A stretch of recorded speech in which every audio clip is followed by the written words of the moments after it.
Hello, YouTube. I'm hoping this works.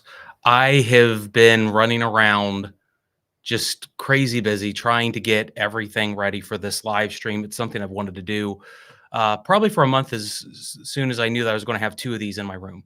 But behind the scenes, things never go the way you want them to. I'm hopefully you're hearing me through the microphone and everything. So if you can hear me, tell me please that you're hearing what I say. I have two microphones on. I never get the right microphone on this. And we have two cameras, maybe even three cameras today um, for us to interview or use these two units. It took me a whole lot longer to set these up than I thought they would. And instead of blaming me for being late, um, we can blame one of these units because one of these bespoke combo units had to download and install an update before I went live. So I had to wait for it, whether or not I wanted to. But the whole goal of this is that we got two of these units in my room. This one is vented. It has a vent. It's 240 volts AC. That's America. And then the other one is a little bit, I guess I'd say older.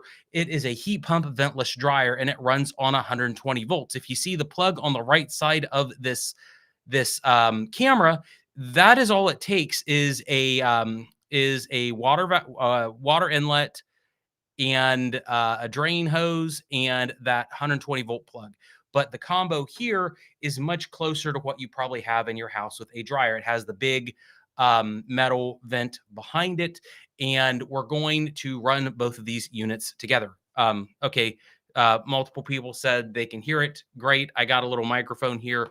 I've never actually used it live. I usually use these lavs, but the last time we did one of these lives, it messed up. But I'm wearing it, so maybe I can switch to it when I'm walking around here and doing stuff. And then maybe even I can use my cell phone and use that as a camera to kind of go around and talk about these things.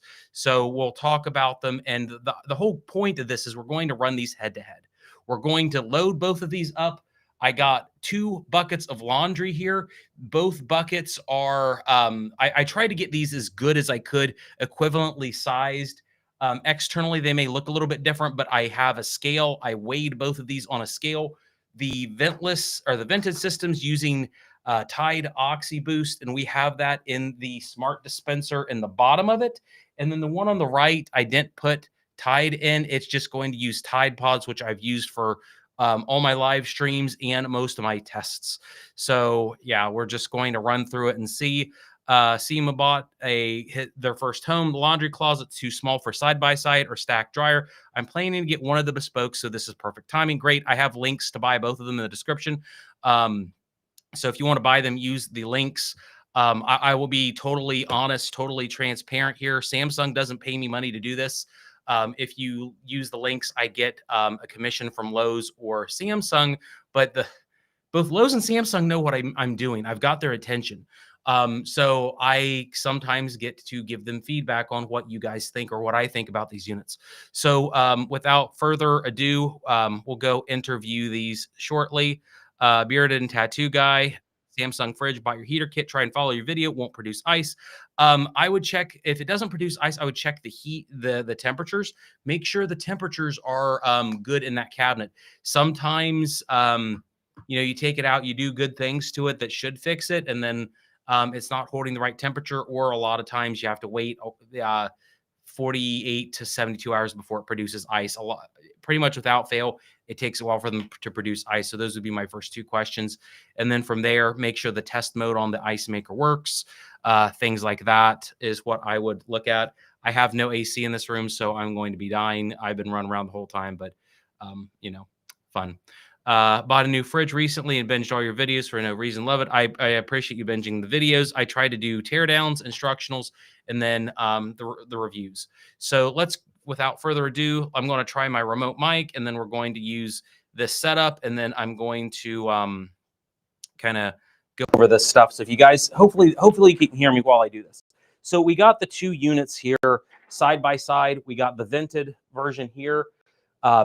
This uses, again, a big 3-4 inch vent behind it. It's routed directly behind this. It's a crappy vent. So when it runs, it gets hot. But that's the way any dryer would work, or any standard vented dryer will.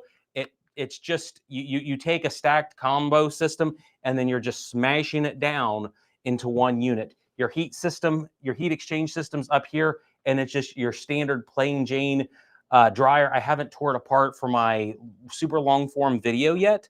And then your ventless version has a heat pump, dehumidifier, however you want to call it, inside it in the same area that the heating element would be in this one.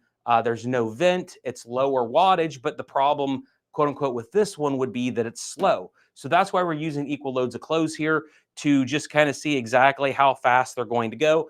And the deal is I wanted to do a comforter test for the head-to-head instead of laundry like what we have here.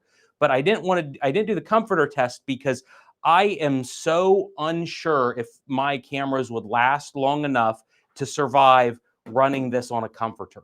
I can tell you I've already ran a comforter on this vented version, and the comforter in this machine absolutely annihilates any other machine I've ever seen in my life. Absolutely annihilates it in terms of temperature or in terms of time to do it. So the vented unit is going to get stellar reviews on that. So I don't know if we'll be getting into stain tests as much as I would like to, but we will be using detergents in these. I have the one on the left set to an auto dispense, and the one on the right, we're just going to use 2, which is a medium load Tide Pods. These are the 3-in-1, which I think work a little bit better than the other ones do. I'm going to throw 2 in to that one. I measured, even though this one definitely looks a little bit heavier, I measured both of these by weight in terms of everything. Even though it doesn't look similar, I don't know, I may take a few from this and put them over here. But I assure you, both of these are the same size of clothes. So again, whatever mode you want me to run, as long as it isn't like a heavy duty, we'll go through some of these modes and see what we got in just a minute. Let's see what we got on these things.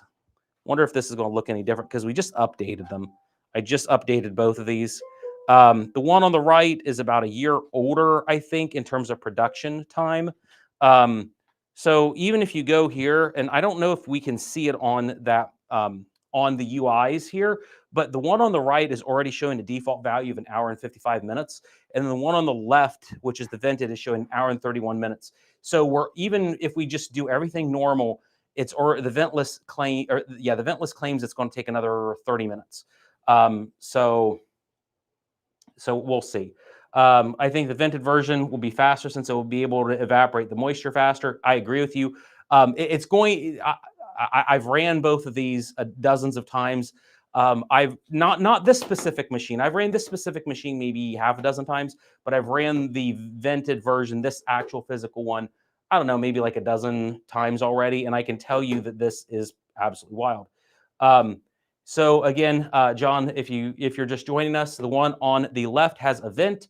It's a 240 volt AC plug, which means it hooks up exactly like your dryer would, but you're going to hook up your water and your drain line to it. And I'm going to try to get my camera to access the restream, the stream in just a minute, because if I can get it to go, I'm going to try to use my camera to kind of navigate around and send myself a link, use this as like a portable camera to show you what's going on behind the scenes.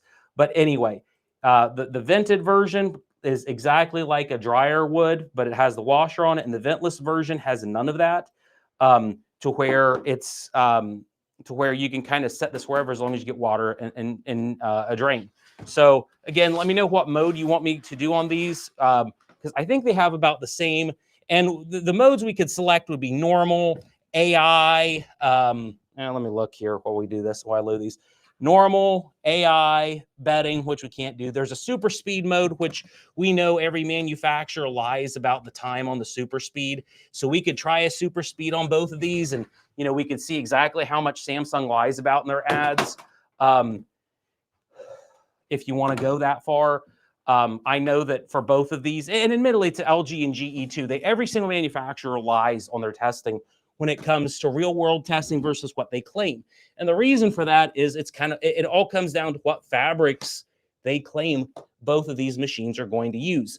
I don't know about you, but when we get customers that leave their laundry in their units, it's like probably 80-90% cotton. But when they do these tests and they give you these fake running times, the fake running times are based off of a 50% polyester mix. And a 50% polyester mix, polyester is water resistant. So water's what it takes all your time. It takes way longer to dry. So yeah. So I'm going to sit down for a minute, read your comments, and we'll go through some of these modes.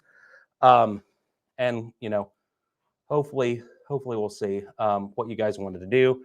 Looks like my clothes. All these clothes are based off of what we have found. All these clothes are based off of what we found in other people's washers and dryers. They trade them into us, and we found 50 socks in one GE stacked laundry unit. A packed 2-in-1 won't dry as well. That's correct. If you pack it full, it won't work well. Samsung suggests in their documentation you can do a maximum of 16 pounds in these. I did 20 in this not too long ago, and it did real well. I did 20 pounds and it was okay. Can't say that about Speed Queen, but yeah, regular speed 2.5 hours, super speed 2.25. What about a bespoke washer or a bespoke wash tower? I'd like to get a bespoke wash tower.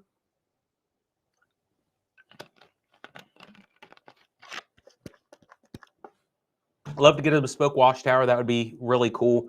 Yeah, I mean, I'd love to try more bespoke stuff, because the thing about washers and dryers and anything else is a lot of companies just put the same thing out year after year, and then maybe every 5 or 6 years you get a true refresh. And the question is, who's offering a true refresh on their line? Is it Whirlpool? Is it GE? Is it Speed Queen? Is it Samsung? Is it LG? Who is it? Are they just putting a new UI and that's it? And the thought or comment in the appliance community is Samsung's one of the companies that's put out actual new tech, or actually refreshed everything from top to bottom. Like, for example, they use DC voltage drain pumps now instead of AC. They're quieter, they're more reliable. That's something new that they use. LG does it as well. I think GE and Whirlpool still use AC. So I'm going to try to log, and I did this earlier, so I know this is going to work. But I got to go through everything because I'm terrible about preparing. Personal note, my wife had to go get a biopsy for cancer. So I had to get that taken care of today. So I didn't have as much time as I thought I would when I said, hey, we'll do this at 3 o'clock. I wanted to do this starting at 3 because it'd give us enough time to run both of these units. How's the DLHC holding up? I haven't used the DLHC 5502 in a while. It stares at me in my sales room. And as soon as I can convince my wife to let me switch out what we have at our house right now, I'm going to take that home with me. I don't know if I want the matching WT55 or the WF 5500 though. I don't know. Okay, so we're going to try this. We're going to try this real quick. Going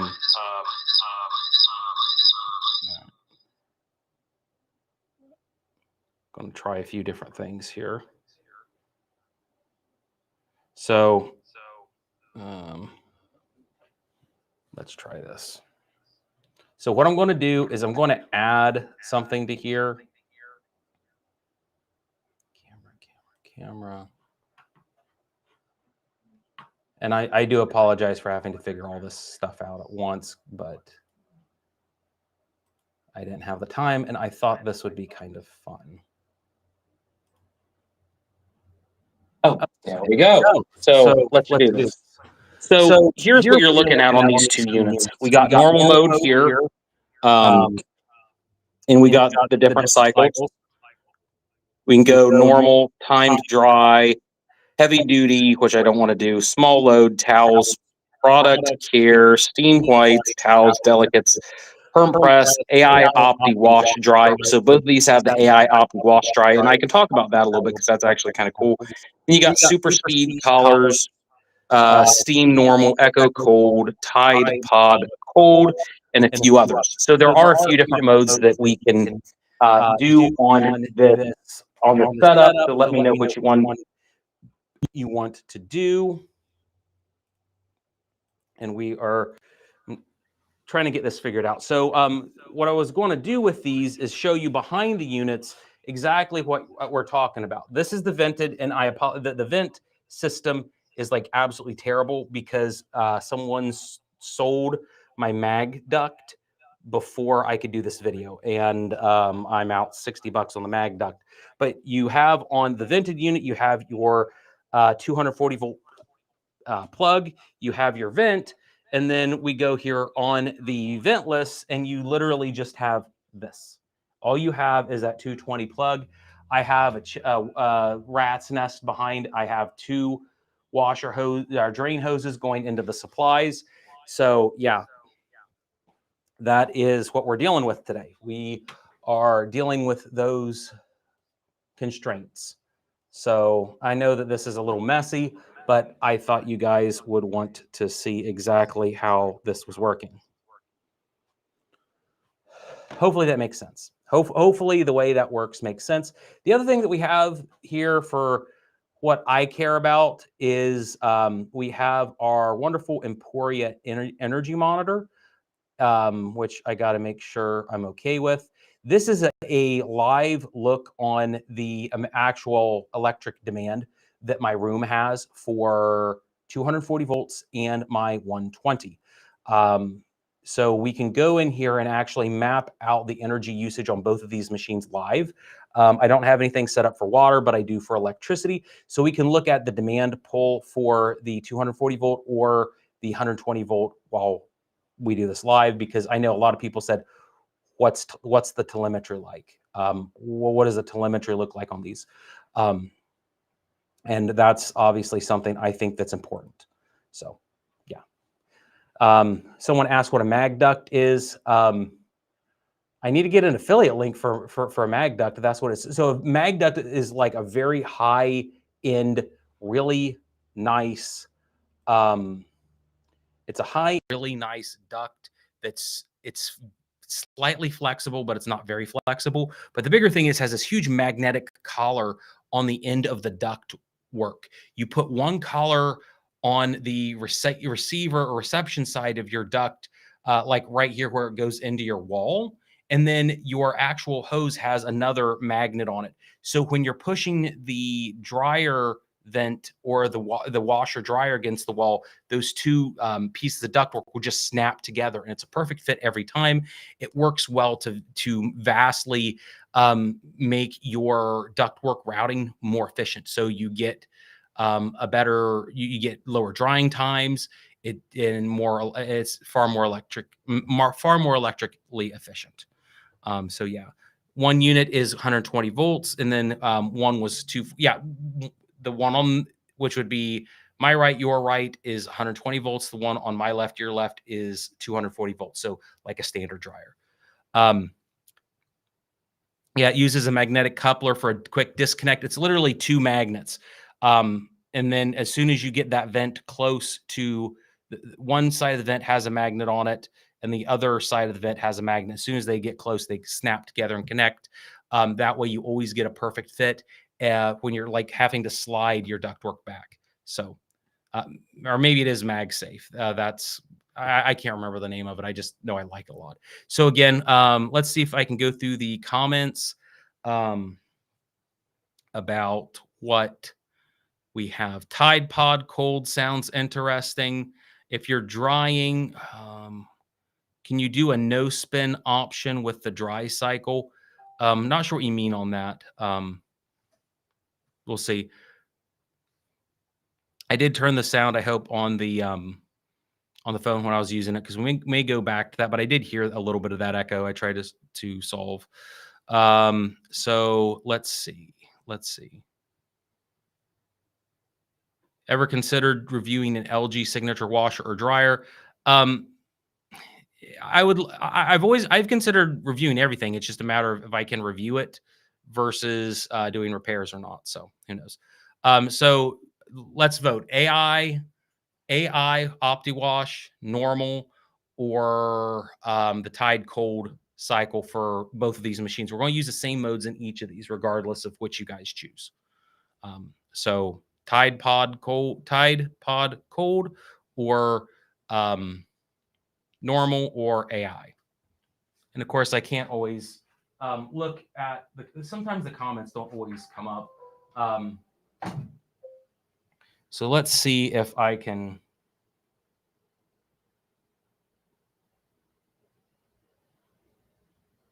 go back to this.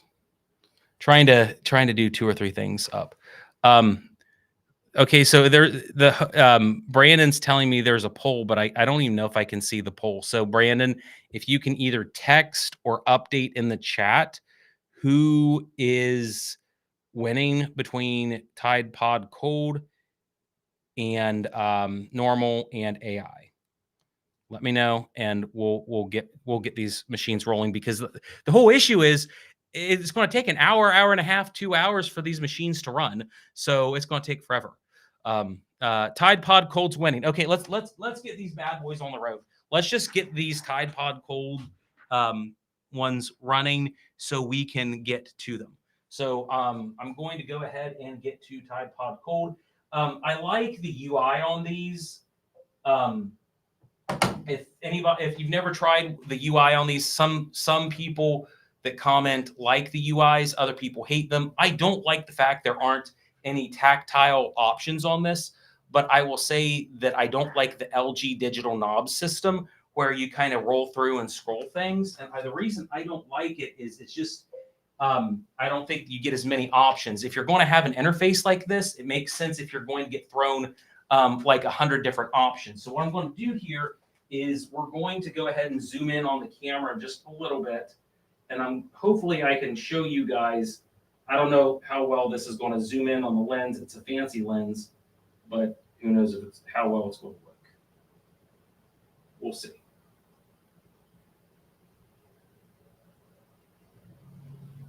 We'll see if it works.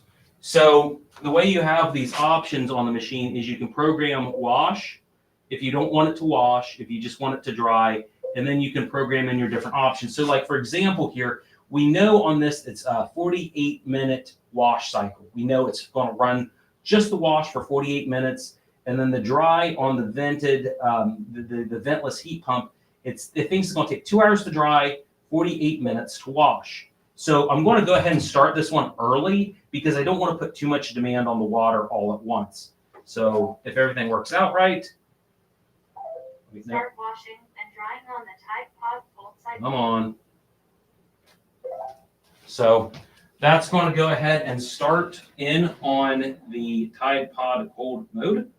So we're going to go over here on the vented version and do the exact same mode, exact same setup. And it's at an angle, so I don't know if you'll be able to see it or not. But this one says it's going to be 2.5, maybe 3 hours for Tide Pod Cold. On the vented version, it says it's only going to take 1 hour and 34 minutes. So it's literally half the time is what it's estimating. Now, the estimations are always lies, but the question is 48 minutes on Tide Pod Cold for the vented version.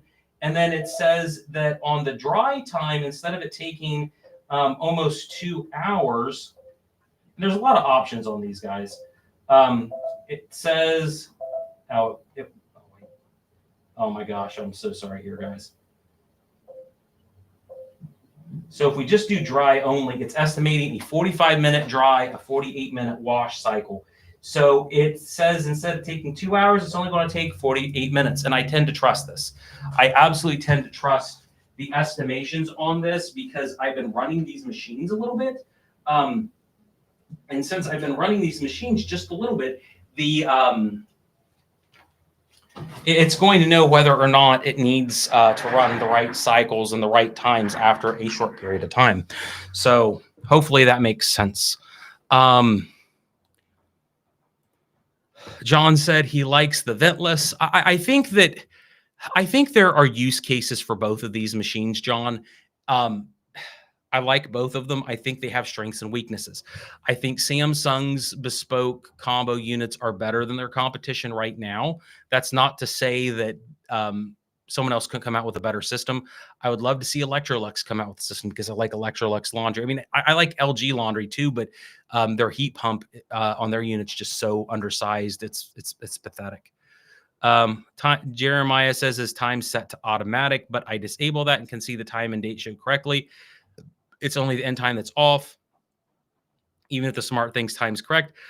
So I've noticed that it changes the time a little bit. I'll throw the overlay on just a little bit so you guys maybe can see it. There's a lot of different ways that you can cut this. Jason says he's torn between the two. It's totally fair to be torn between the two. I would say the question is, do you want it to go fast or do you want it to be efficient? I think that's really what it comes down to, is because the vented model like this, very, very, very, very, very, very fast. The ventless model, definitely not nearly as fast, but you save a ton of money. So we'll go through. Okay, so the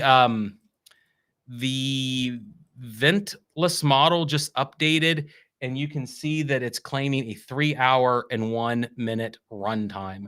And I don't know if we'll be able to run this entire feed for 3 hours. I tried to allot 3 hours for everything, but I got started late, so that sucks.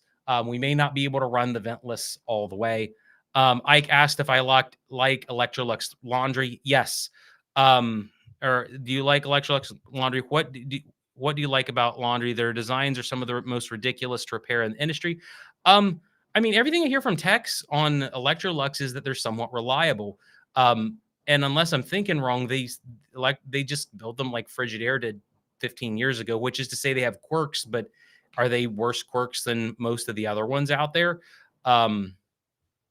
I don't know. I have a Electrolux ELF 7437 out in my sales room, and I just got to take it apart and kind of noodle around with it and see exactly how good or bad it is on the inside. Maybe my opinions will change, guys. I don't know. So I'm letting these go. I'm letting the ventless version go for an extra 10 or 15 minutes, not because I'm trying to like handicap it or anything necessarily, but it's because I didn't want to throw too much water, too much drainage at my system all at once. So that's my opinion. Electrolux, they don't have inverter motors, brushless DC motors, which stinks.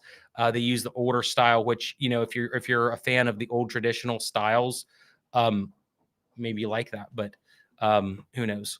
So I'm going to take the chat away just a little bit because the way the cameras are is, I don't know. The camera system's kind of weird because I don't want to get super close to the machine so you can't see it, but I don't know.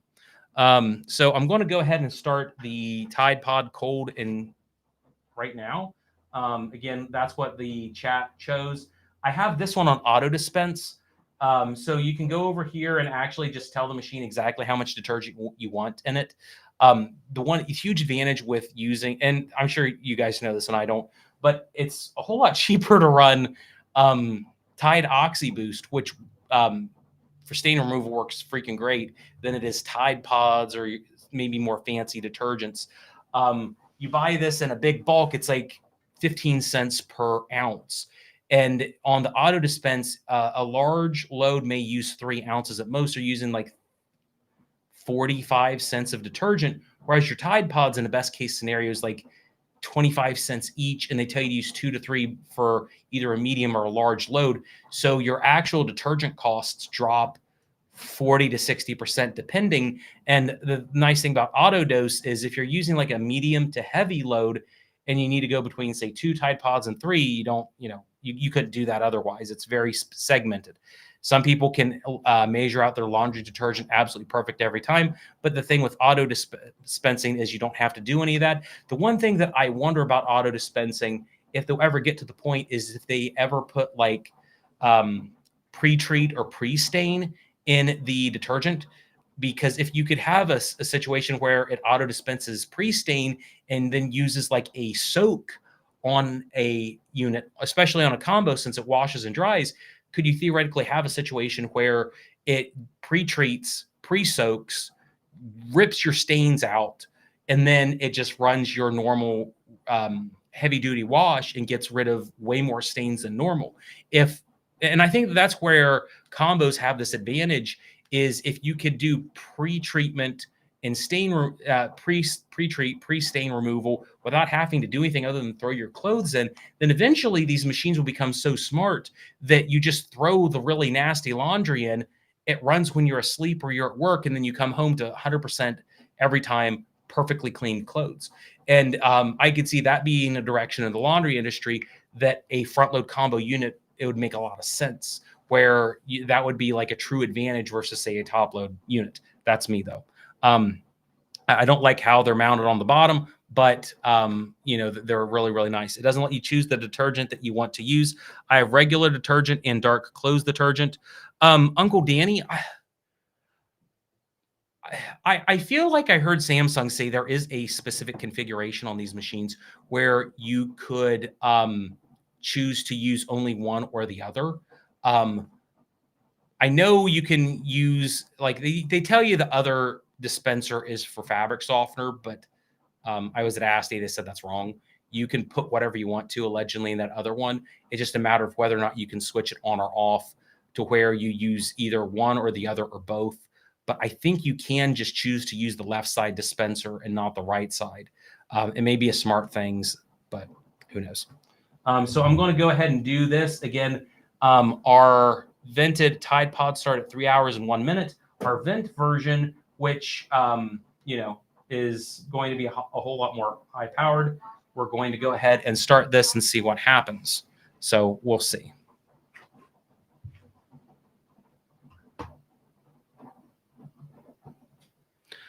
Jason likes Kirk Revis's and some of the other full cycle videos. I do a few of them only when I'm doing like a full review of another unit. I don't, that's not my channel, but I do have a few of them.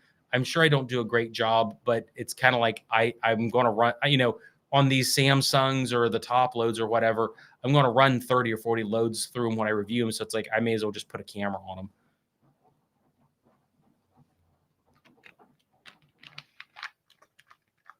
John asked if the washing machine will get replaced or if they'll stick around. Great question. I don't know enough about ultrasonic washers to say that could be a possibility or a competing technology. I don't know. I've heard that the answer is probably no, but I wouldn't be surprised if like these combos tend to start taking more and more of the market over. I actually had a meeting with GE, some of their product people, a month or two ago, and I asked them how many units the GE Ultra Fast combo sold, and they threw out a number.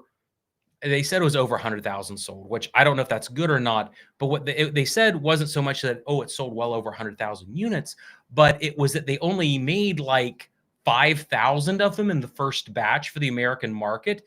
And they sold the 5,000 out so quick, they had to go back to their factories and make more and more and more and more. And they said that I think their initial projection for their first year on a combo was 10,000 units, and they sold over 100,000.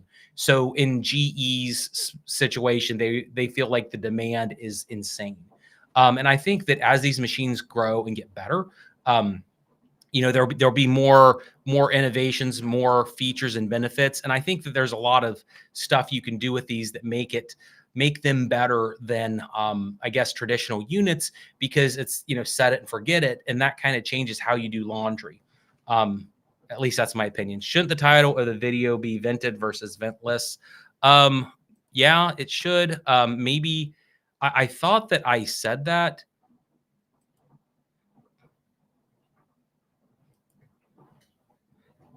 It looks like it cut the text off. So I'm able to change that live. So I changed it to ventless versus vented.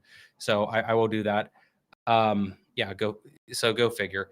Duct, ultrasonic washers, Jason. So ultrasonic washers, they use it in like ultrasonic washers. They use a lot of them for doctor's offices, dentist offices, where you have tools that need cleaned in a very sanitary way. So they use ultrasonic waves in like a cleaning medium, and it kind of washes them, like it washes the instruments super fast. And some people are like, oh, you can use it for washing machines too, or washing clothes. And there's all these videos that claim it works, but I've never seen a side-by-side comparison that would show that it actually works in a real tangible, this could be the future of laundry way. So that's me. Everyone wants to bring out the hybrids. They do. The advantage with the hybrids is less space. And in the case of the ventless version that we have over on the other side, you know, what you see there outside of the plug, you see the hose in the very back of it. If I can't zoom in from here, but all it takes is just your hot, your cold, your drain, and a regular plug, and then there you go. And the advantage with that is it's just super intuitive and where you can put it. I'm sure if you're in Europe where your laundry's in the kitchen, it's super advantageous. In the US, it just means that it kind of can go anywhere. So go figure. Other texts and chat messages.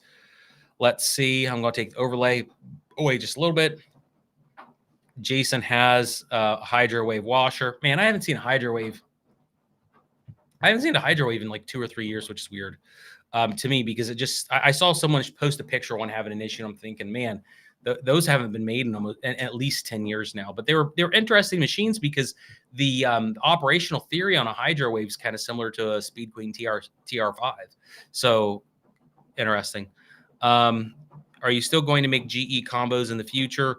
I'll make more videos if GE comes out with one. I still have a lot of like special video that I filmed when I had the GE. I don't have a GE anymore, so I'd have to buy another one to do a video on. But I took so much footage when I did that 2 years ago that I could probably make another 5 videos on the machine on repairs if I wanted to, just because of assembly and disassembly on it. Yeah, go figure. I hope Samsung doesn't get rid of the ventless washer dryer combo because they made the vented one. I asked Samsung that actually 3 days ago, and they got back with me. Samsung said no, the ventless version is absolutely here to stay.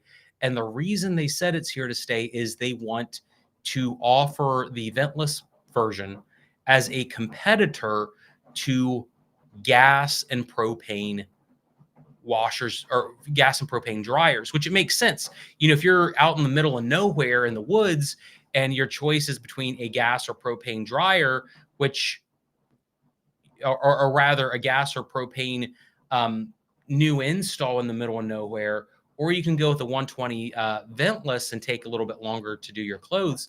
Well, you know, why not?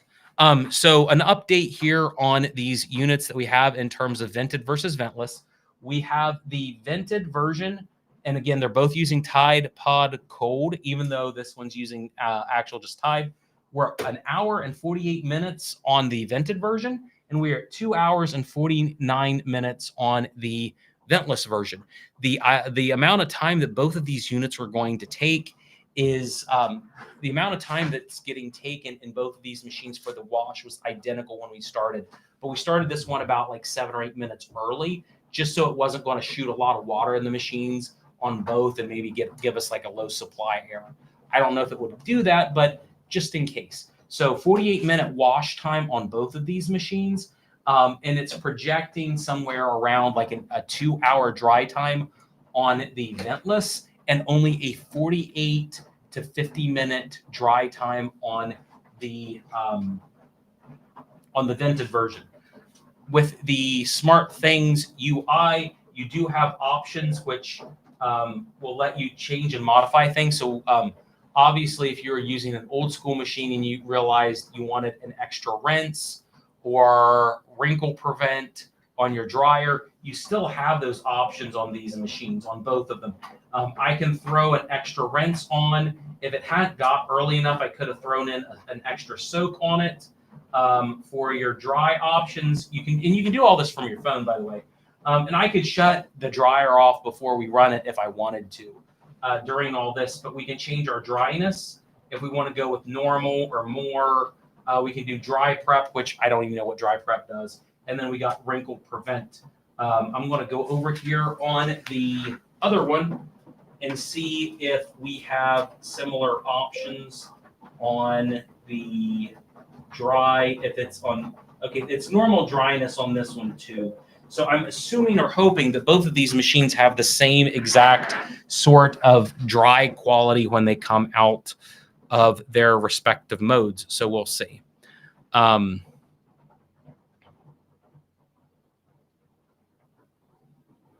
John asked, do I think that more companies will come out with 2 drums like the LG Twin Wash or the Samsung Flex Wash?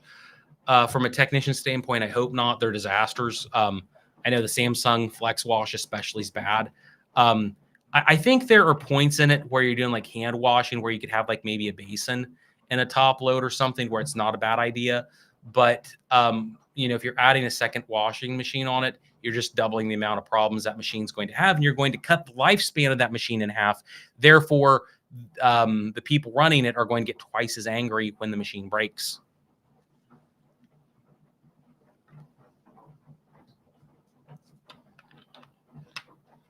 Appliance user said, hi, appliance user. Kevy Kev said, wonders if GE will create a wash tower and or combo unit out of their 5.5 cubic foot machine.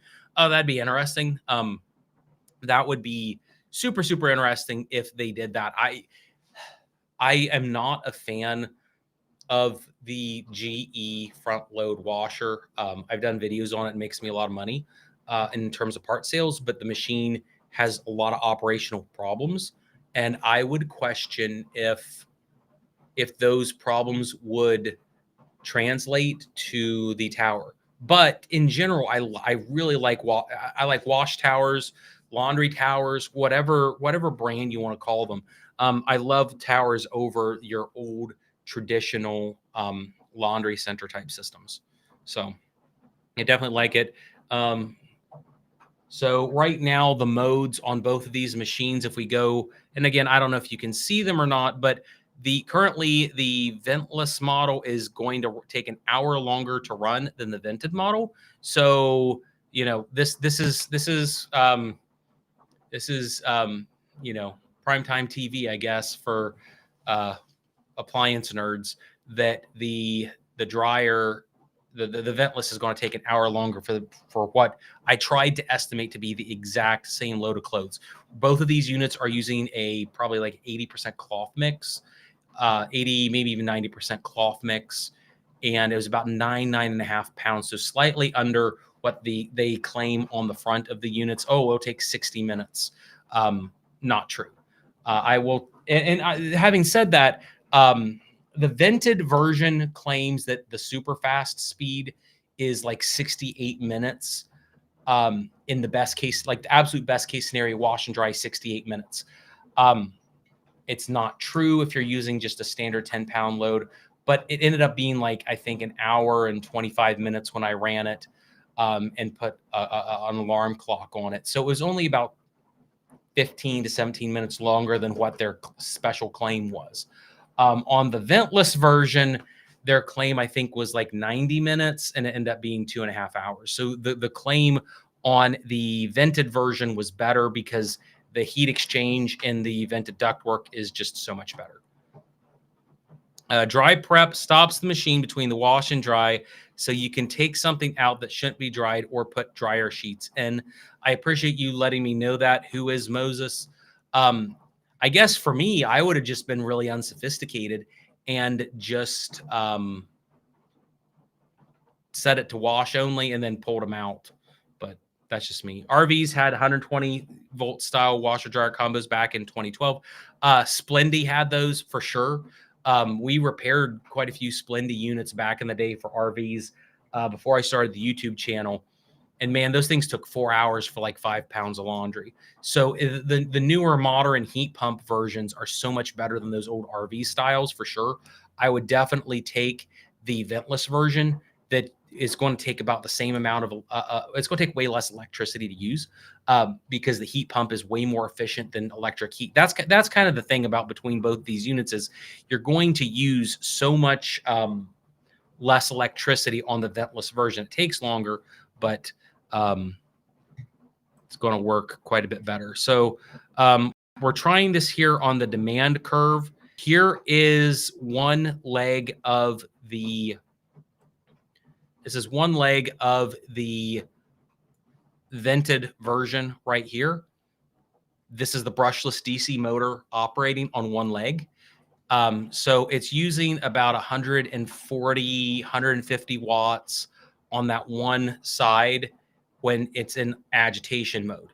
You can see when it stops running, the voltage drops, and it starts and goes. So when this thing starts going through the dry cycle, these numbers are going to look titanic. We're not using a lot of electricity.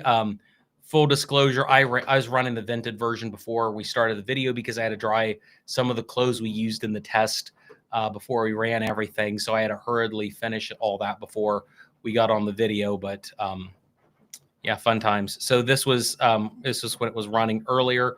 But when you go live, you can see the brushless DC motor start and stop. If we go back to our other graphed circuits, some of these are different. I can't remember how these are all perfectly mapped out or not in the system. So I do apologize. I'm having to go through and kind of like navigate between the different ones in our shop. Here you go. Here's number 4 is for the ventless version, and it's pulling the same amount of power, but it's on one leg, so it's twice as much. But that's how electricity works, folks. That's how 120 and then 240 works. 240 splits two 120 legs side by side, so one could be active and the other may not be, depending on what it is. In a standard resistive heat tumble dryer, I don't know if it does it on this one, but in a standard tumble dryer, one leg is going to have your heating element and your motor, and the other leg is just going to have your heating element. So you could have a situation where the motor's pulling 200 watts of electricity, and then it starts pulling 2,500 watts for the heating element, and the other side will go from 0 because it isn't pulling any demand up to the 2,500 watts for the heating element all at once. So that's just how the electricity works. So from all the ventless combos, which one do you prefer and why? I've done all of those, Jay. I've done the GE, I've done the LG, I've done the Samsung. I think there are benefits to each of them.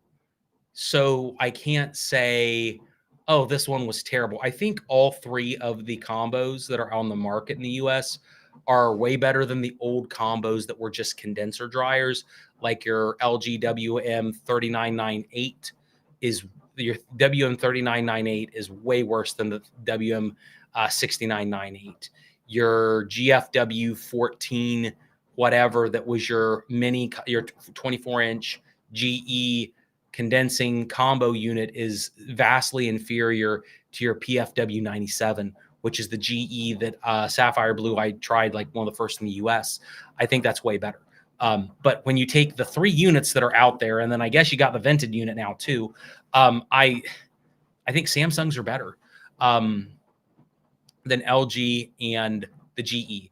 And it's mainly because I think Samsung's the newest one on the market of the 3. And I think that they must have learned some of the things that the other ones were doing wrong to make it better. And really where a lot of that, the problems I find in the combo units comes down to is lint. When you have a heat pump dryer in your combo unit, you have to exchange just huge amounts of air to properly dry the clothes. Air does all the work next to the evaporator and condensing action. And the problem you have with combos is that if lint builds up outside of where the filter is, it's going to degrade the quality of the drying time until it stops working. And so the story on this is the ventless unit. I did a video where I reviewed the ventless Samsung bespoke units, and the whole deal is this is not the the one I reviewed in that originally. This is another one we got that was broken on a return load from a dissatisfied customer because they never cleaned the filter in it. They never cleaned the filter and wondered why it stopped working.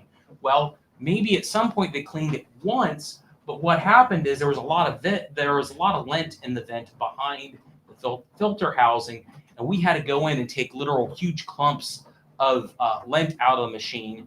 And once we cleared it out, suddenly the machine was okay. But the problem you run into on other brands out there, I would dare say worse than the Samsung, is that the GE system in theory has no way to clean itself. There's no water involved on cleaning the coils or the housings or anything. It has a big, nice filter that tries to catch all the lint. And my opinion is it doesn't do a good job. I think there's a lot of units out there that have issues, or they're building issues where you'll get a big ball of lint on the left side. There's a 90-degree angle that the airflow comes up into the heat pump, and it takes a 90-degree into your filter and then your condenser and evaporator on a GE system.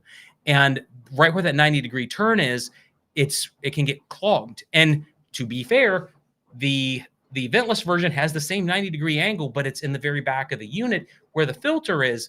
The advantage with that is if you just take a stick vacuum and ram it in the back of the Samsung Bespoke, it pulls all the lint out. You just have to do it.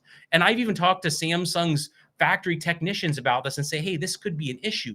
But even when we had a worst case scenario on the ventless version, it was very easy to clean because you can actually take that housing apart to clean the whole system out like you would a standard dryer. On the GE, it's not as easy. You have to take the fabric dispenser out.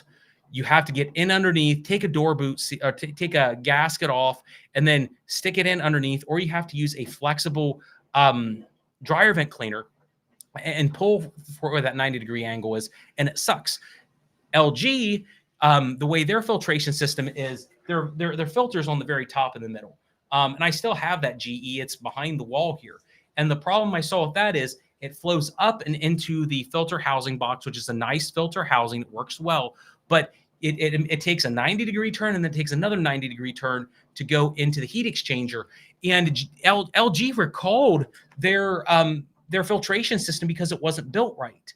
And I'm not saying that to dog LG about their ventless system, but it's because it's complex, it's hard, and unless you manufacture it really well, it's a failure point.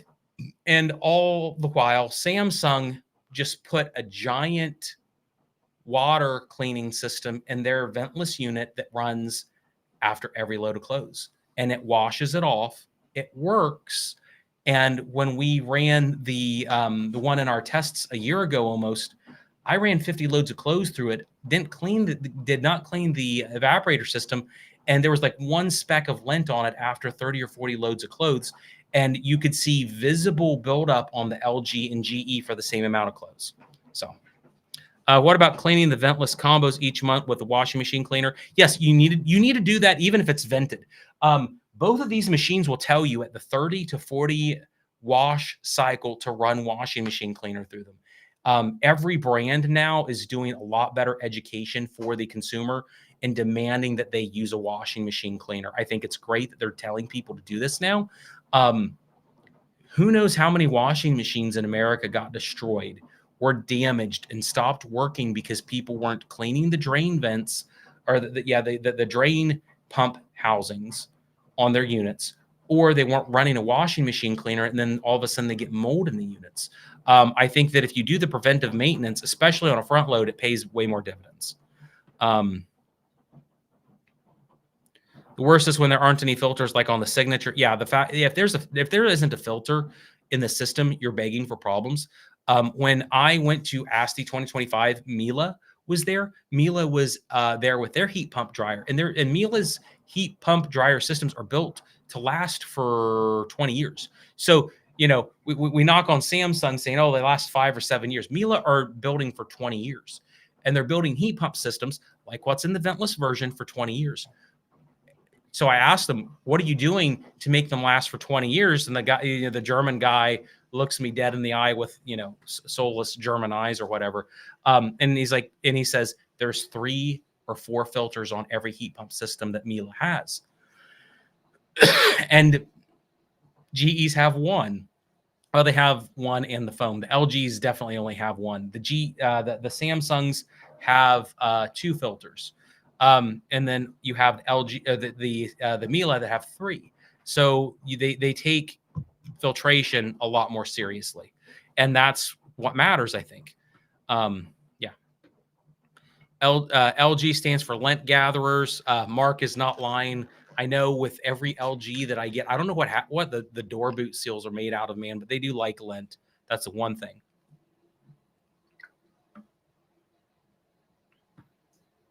And the one thing I know I said a lot of bad things about GE with the lint problem, but let's say something nice about GE. I like their UI. The UI has everything on their console that it gives you all the options. If you're a person that wants physical dials and controls, the GE blows obviously Samsung out of the water, and then it blows the LG out of the water too. I think they're online tools for your cell phone. For the GE app isn't as good as LG or Samsung, but you have all these really nice tactile controls on the GE, so it doesn't really matter. LG's kind of in the middle. I really don't like the LG interface, but their online apps are really good, so it's kind of in the middle. The way that all this works with the chat is I don't get everything live. Mark's vid says LG has a new magnetic secondary filter. They put that in after they recalled it. I haven't got to try the magnetic filter yet. I'm sure it's a lot better though.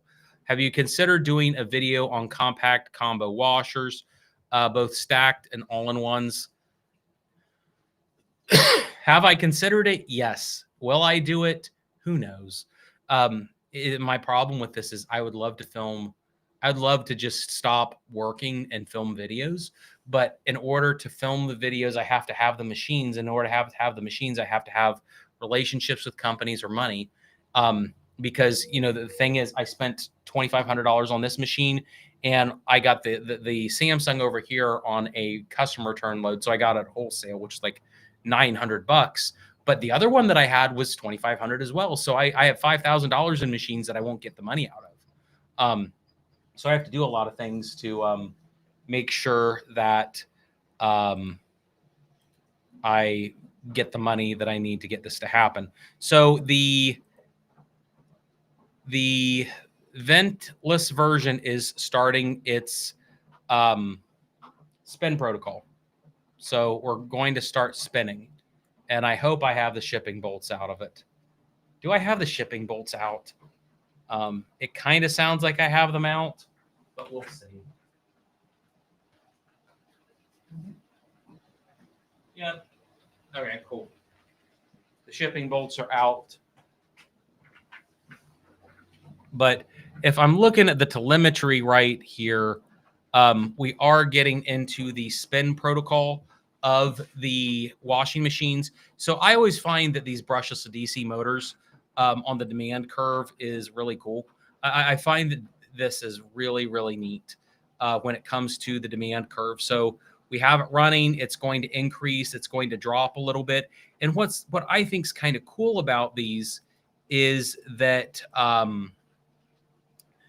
with the way that these brushless DC motors work, and also the Samsung design theory is, you see on this chart, it's ramping up, and then it drops suddenly over on the right quadrant. And the reason it's doing that is it's trying to rebalance and reorganize the laundry to make sure that it's not out of balance.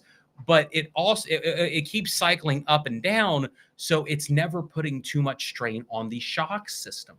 I find that really cool in Samsungs. That's not to say that the other brands maybe don't have that same kind of system in them, but I don't know. I thought it's kind of cool. It means that the spins do take a little bit longer on these Samsungs, but does another 5 minutes matter when the machine's going to last longer, and it's not going to shimmy and shake around a lot during the absolute highest speed spin. And that's not to say that LG doesn't do it. That's not to say the other brands don't do it. I just know that Samsung does this. Where it really makes a big difference is when it's bedding, because it will kind of play around with the bedding, and it slowly will extract the water out of the clothes instead of just trying to pull out as much as it can as fast as it can.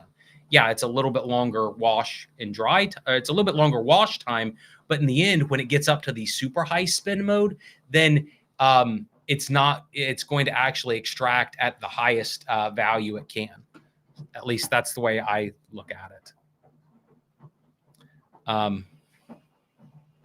Do you think that connecting the washers in the cloud is a security risk? I don't know. I mean, with all the stuff going on in the Middle East right now as we speak, maybe, probably.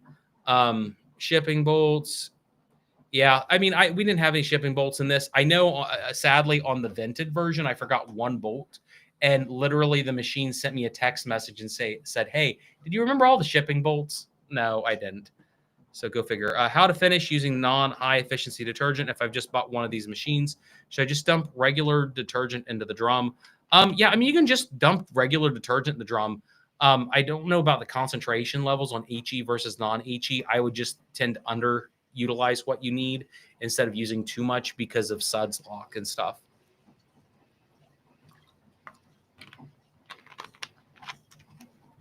John asked, do I prefer European type washers, which are typically smaller, or big American washers?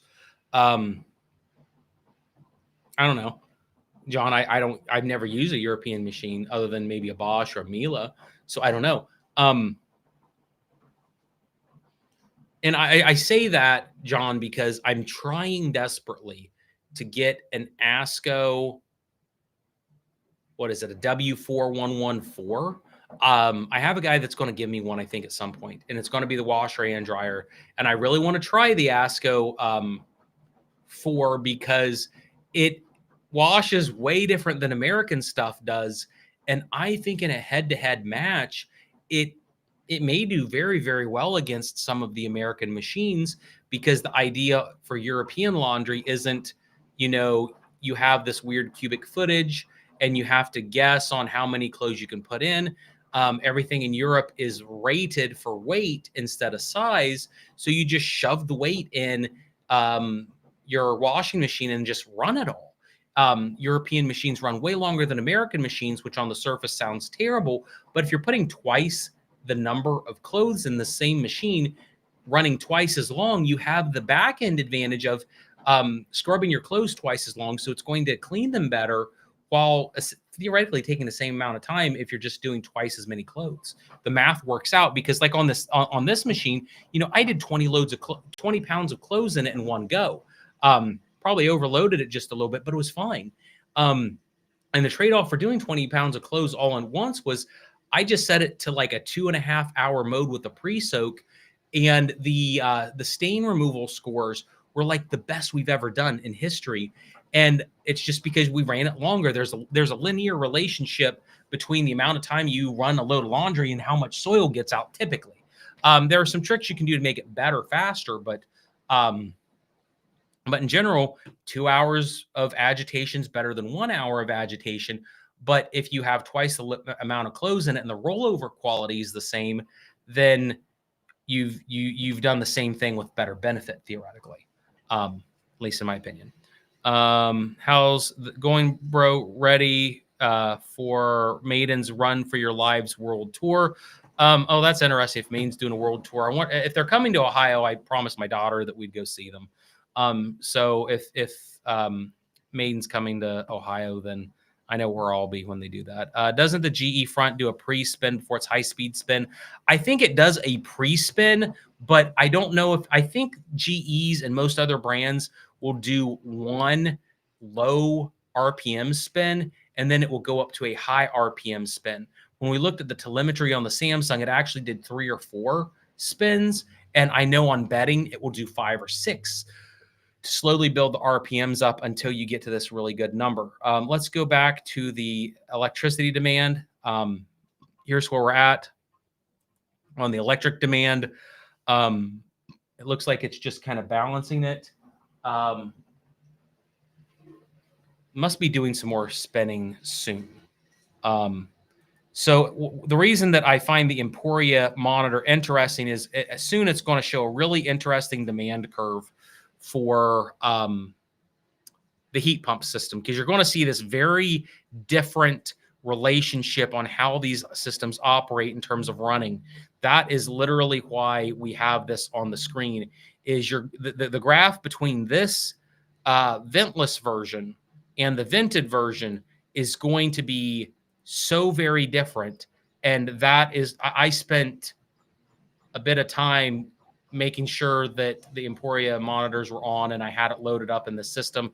My one tech set it up to make sure it was working. Yeah. So thank you, Greg. I appreciate you getting everything done.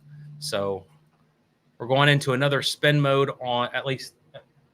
Oh, we're going into a spin on the vented version now. So I'm going to see if I can't pull the telemetry up for that. Let's see if we can pull this up. Oh, okay. So this is one leg. We're on one leg right now for the vented version. So you can see that it was kind of rebalancing the close here with these spikes. And now it's starting to run the spin protocol. And so it's going to ramp up, and then it's going to stop. It's going to slowly go back down, and then it's going to go up. It's going to go down, then it's going to go up.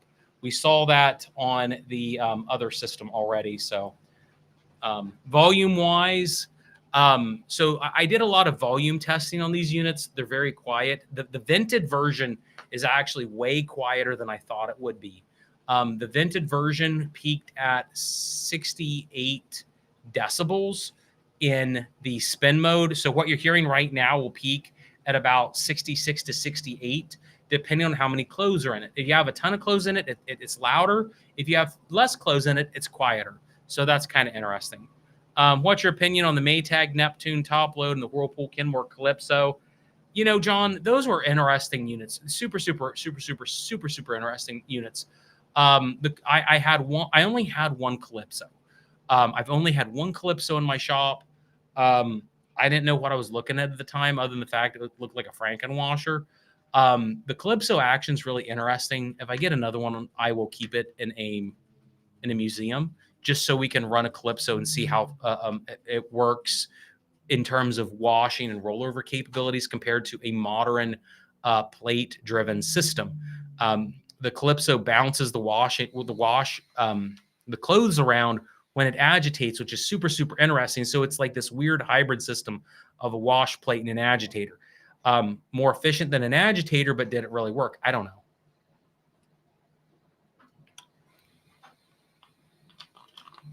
So we'll see. Claw said computerized wash dryers, very short lives. I don't disagree, but then the problem is everything's computerized. Every single machine on the market outside the Speed Queen TV2000 in the American market is electronic in some way. So then it's kind of like, you know, which electronics are the best? That's always the question.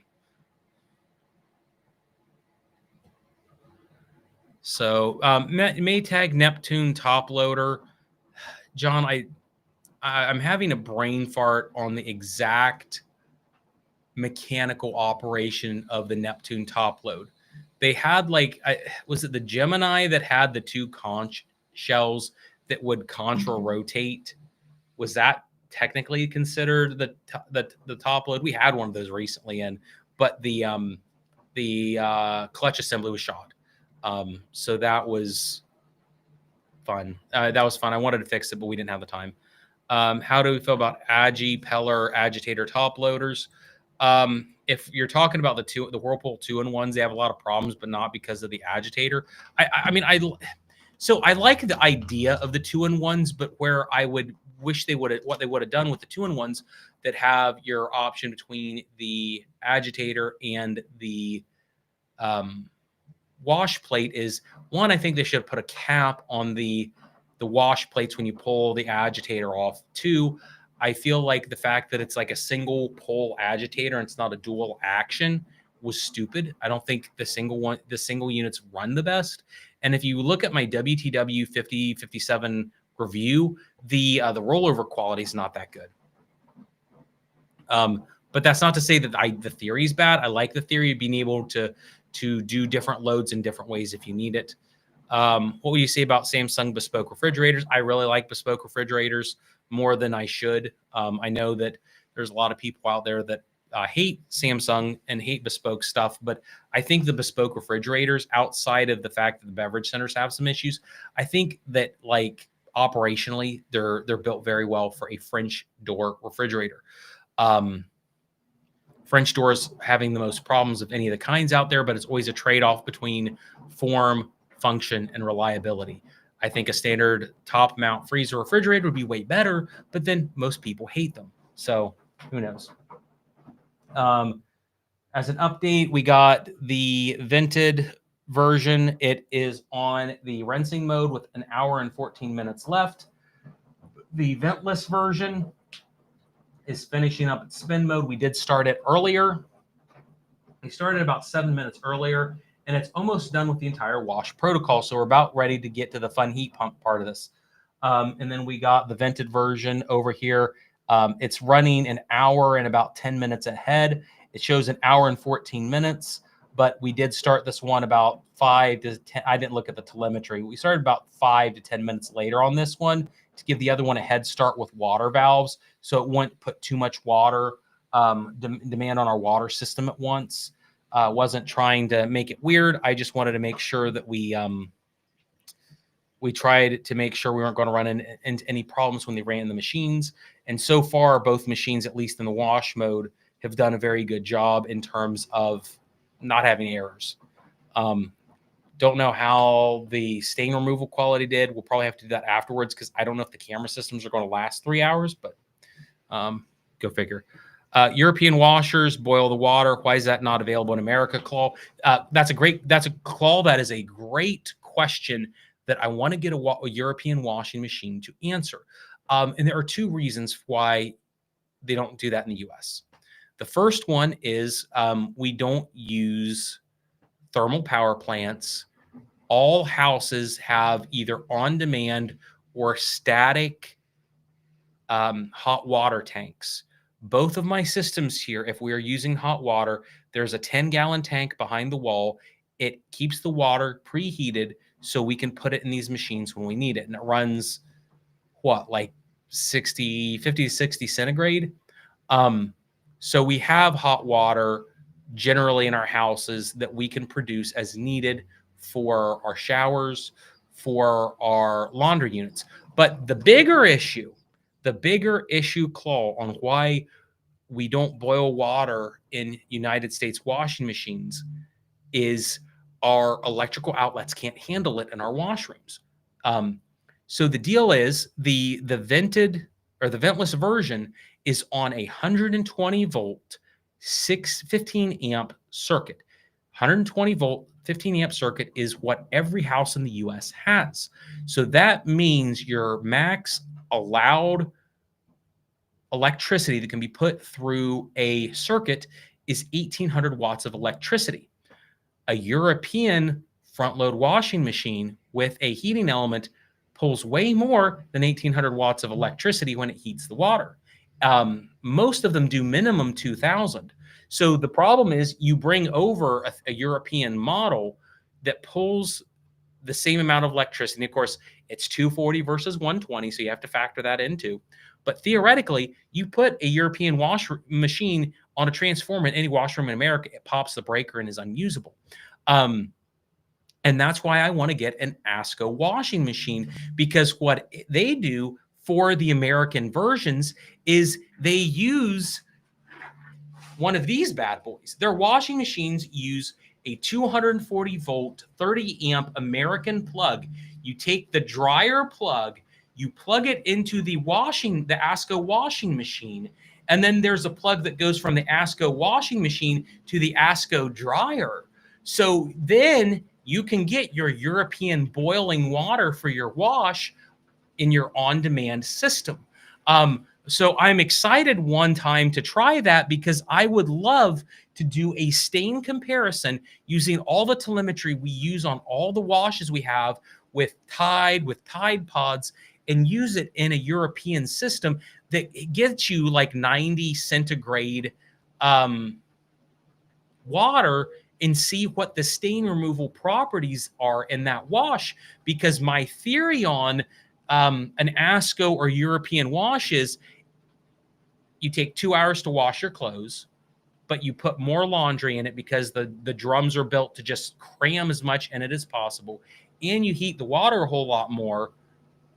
Pound for pound, minute for minute, is European laundry like more effective in how they remediate soil in their systems? I don't know. I don't know that because I haven't tested it, and I don't know if anybody in America has really asked that question or put it up there. So there's your long answer, Claw, on why we don't boil water in America. Nate, hello. Live stream about combo washers and dryers. Did I read the promo correctly that there's now a combo unit that's vented, Nate? Yeah, so this is vented. So here's the deal, Nate. If you're just joining us, this is vented. There is a it has your 240 volt plug behind it. I have a big old vent behind it, and then the one over here is ventless. This is the ventless Samsung, and we started this one about 7 minutes ahead of this one. So we're testing them pound for pound to see exactly how efficient and effective both of these machines are using the same laundry load. I have about 9.5 pounds in both of these. You can go back and watch the replay on the size of the laundry. One looked a little bit smaller in the basket, but I did weigh it on a scale before we did this. And we're just doing side by side. The vented version is an hour, and it's now an hour and 4 minutes ahead of the ventless version, but we started the ventless version about 7-10 minutes prior. So we're actually about an hour and 15 minutes ahead for an identical load close on the vented version.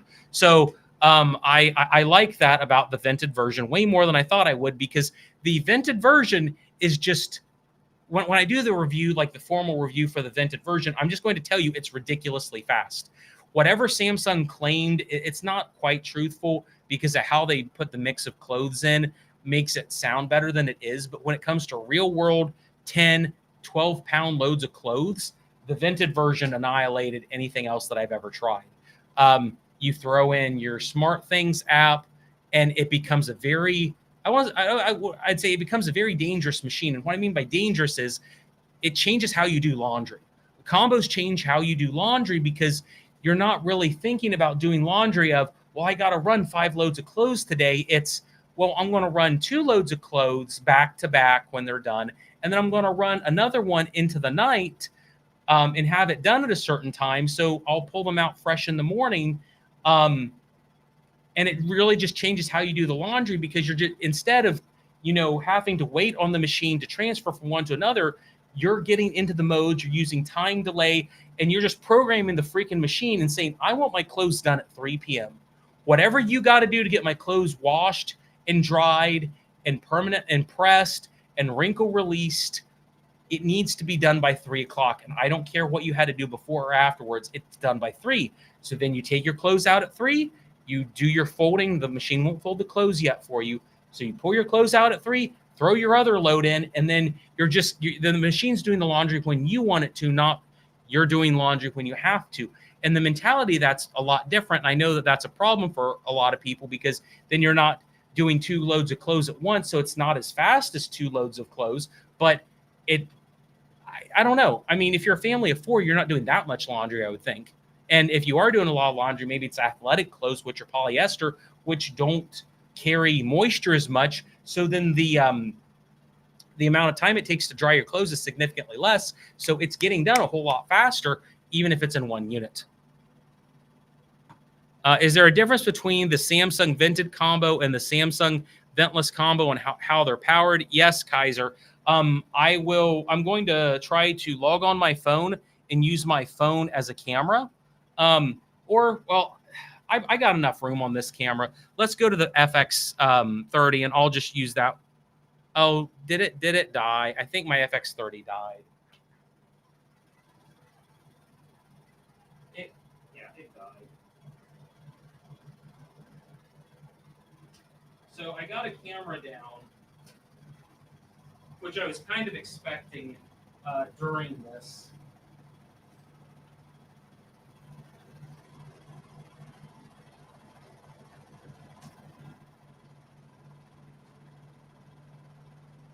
Of course, I got a really nice high-end 100-watt USB charger, but let's show this off if I can. I'm going to be very careful here.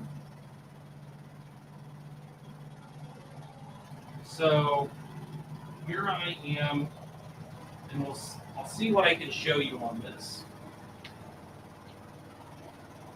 So we got spinning 1 hour left, and then we got 2 hours 6 minutes. So the Ventless continues to slow down. Back here, we got our entire setup. We got 2 drain hoses. We got hot on one side, cold on the other. For venting and everything else, we got here. Got a 240 volt plug with a vent.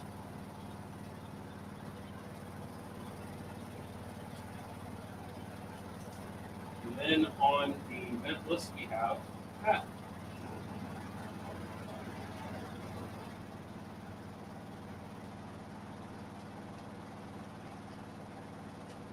And this is a rat's nest, I know.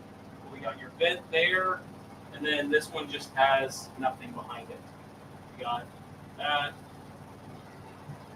and then your water, dryer, plumbing.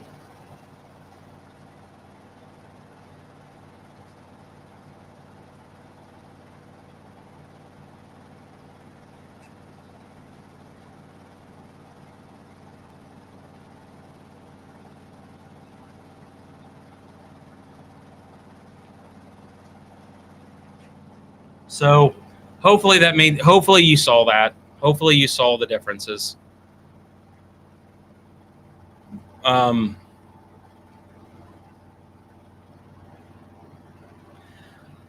asked, how much more space does the vented version need behind it than the ventless version? Enough space to put a vent hose behind it. So 3 to 4 inches is what you're going to need. I don't know how the quality would degrade if you used a periscope or something else that gave you a very thin, sharp 90-degree angle, but you're going to need 4 inches behind it. Hopefully, theoretically, the fact you have 1 unit instead of 2 gives you more options on having that extra room. I would hope so. I would hope you'd have more room when you do 2 instead of 1. But the ventless version, I think, requires 2 inches tops. It may only be 1 because there is there are like air holes for a little bit of air exchange behind it, but not significant. Then he asked about the Centrum system. Don't know what that is. I'm sorry. I don't know what that is. I appreciate you saying it's a great wash cast. Then Evan said it's not available in the US. The Signature system has the Centrum system. I don't know what it is. Miami bought the wash tower all-in, wanting your opinion on it versus your best choice on one vented or ventless.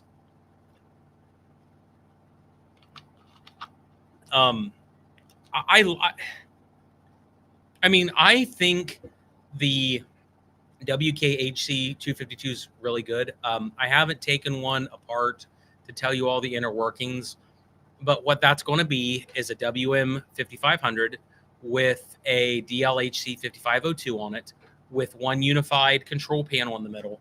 And both those units separately are probably the best washer and dryer on the market, in my opinion. You don't have the ability to clean the coils from the front on the heat pump combo like what you have. I think that's not good. But the coil cleaning system in the DLHC 5502, assuming it's identical to that wash tower, is going to be huge. And And then it's a question of, is all-in-one better than a wash tower? Arguably, having two totally separate systems is going to have less issues because you're not sharing common parts that could fail more often, theoretically. I don't know. Jeremiah asked what time it is. It's 4:42, or it's 4:42 in the afternoon, so I must be an hour ahead of you. Why aren't top loaders available in Europe? You guys had top loaders years ago. And what's funny is the European top loaders were just, compared to American ones, yeah, there's a reason that Europe never had good top loaders, or there's a reason Europe doesn't use top loaders now, and that's because the top loaders you had were garbage. The top loaders Europe had, as there's common standard ones, had centrifuges in them, which is you had one tub for wash, one tub for extraction for your water. In America, those haven't existed for like 80 years. We went to automatic washers with spin extractors integrated back in the 1950s. So our technology for top load washing machines was and is far ahead of Europe. The kind of top load washing machines Europe has, or they identify as top loaders, are what we would consider the cheap, low end, junky Chinese dreck that you use in campers or in bathtubs when you literally can't afford or store anything else. And now, why is that the case that Europe went that way? I'm not saying that Europe's stupid, because Europe has great engineers, but for some reason they just went a different route and never developed the technology for top loaders like America did. Inversely, the technology that Europe designed for front loaders is way in advance of America, because when America started really using top loaders or front loaders, we had the Maytag Neptune fiasco, which was terrible, and it caused all kinds of problems. And then Whirlpool, when Whirlpool released their Whirlpool Duet, it wasn't even made in America. It was made in Germany. They used Deal and Bitron and it was literally just a European washing machine, essentially with a Whirlpool badge on it. And it was like the best front load washing machine ever made, outside of like the Speed Queen FF7 and maybe the WM4000. But it's a great machine. It was entirely a European design in the US, and it didn't have a lot of problems. So yeah, European top loads, what I've seen on European top loads is that they're so bad that, I mean, they would get laughed. You would not sell a single European top load in the US, not because of size, but just because they'd be synonymous with your semi-automatic Amazon specials that run $150. And no, I mean, I'm not saying they're bad machines personally, but there's so many other machines on the market you could go for that would be so more convenient, larger, better than those machines. Hotpoint UK made a fully automatic top loader based on the GE filter flow until 1994. I imagine, so Hotpoint US is just GE US. So I assume Hotpoint UK just borrowed the US version.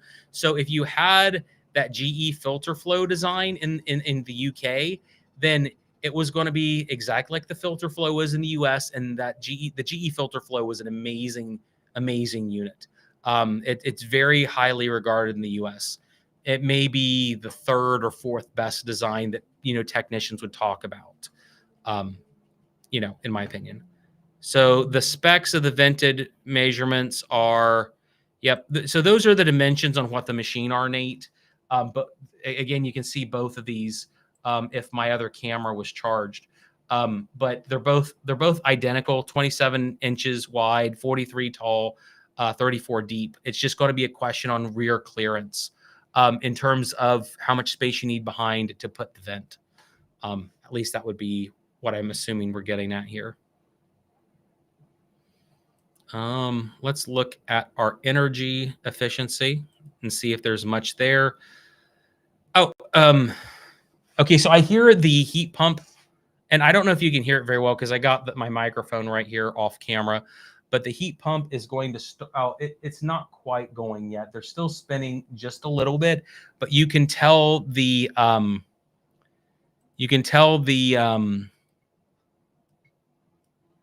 heat pump system. Yep, there you go. So this is the heat pump system getting ready. It's starting. You can see these demand curves. I imagine it's pre-charging to get the heat pump ready to go. And what's going to happen with these, like, I guess, waves is they're going to start going up and down and trend upwards a little bit. And then it's just going to be a straight upwards trajectory. And so, yeah, this is what we're probably going to see more likely on the minute demand curve, if I'm thinking right. We'll probably see more of that from number 4, which is the heat pump. Samsung is entirely on circuit number 4.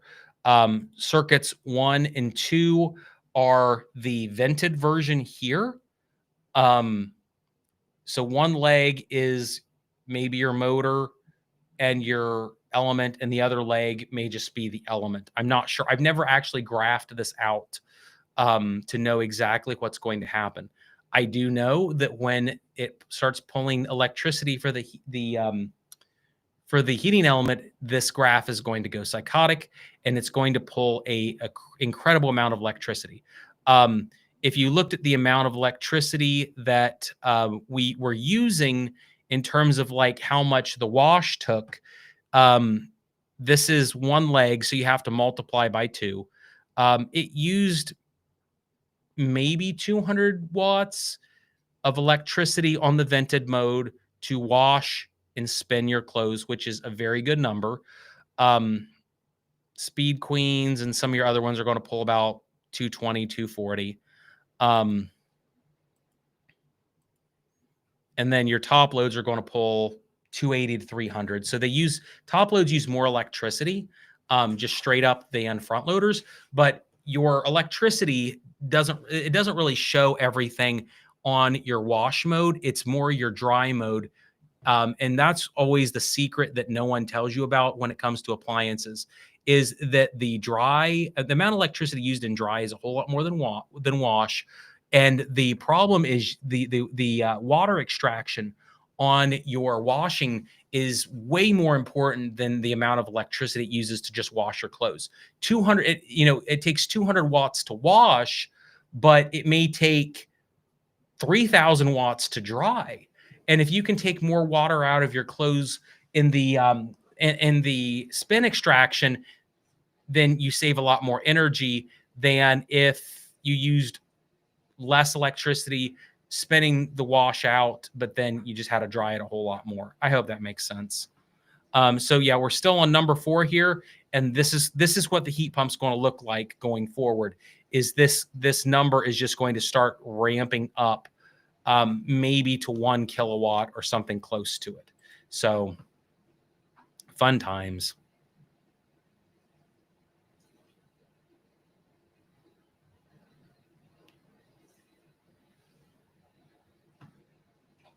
Nate asked, just to clarify, the vented version, only the one that's 240 volt 30 amp outlet. Yes, the vented uses only one circuit, and it's just a 240 30 amp circuit. The ventless version uses a 120 volt 15 amp circuit. And we'll show the demand in a minute to show you exactly what it is. The vented version is just a standard electric dryer with an element, not a heat pump. Yes. Maybe at some point I can change our views, and I'll rip the tops off of both of these when they're drying so I can show you. Kaiser asked if I was using a combo, which one would it be? It'd be either of these Samsungs. I think either Samsung's better than the LG or GE. It's just a question on, do you want to take 2 hours of dry time, or do you want to take an hour and a half or 30 minutes of drying? Depends on what you want.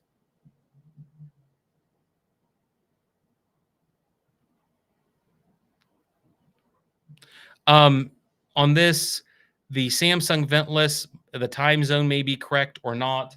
I didn't configure these properly.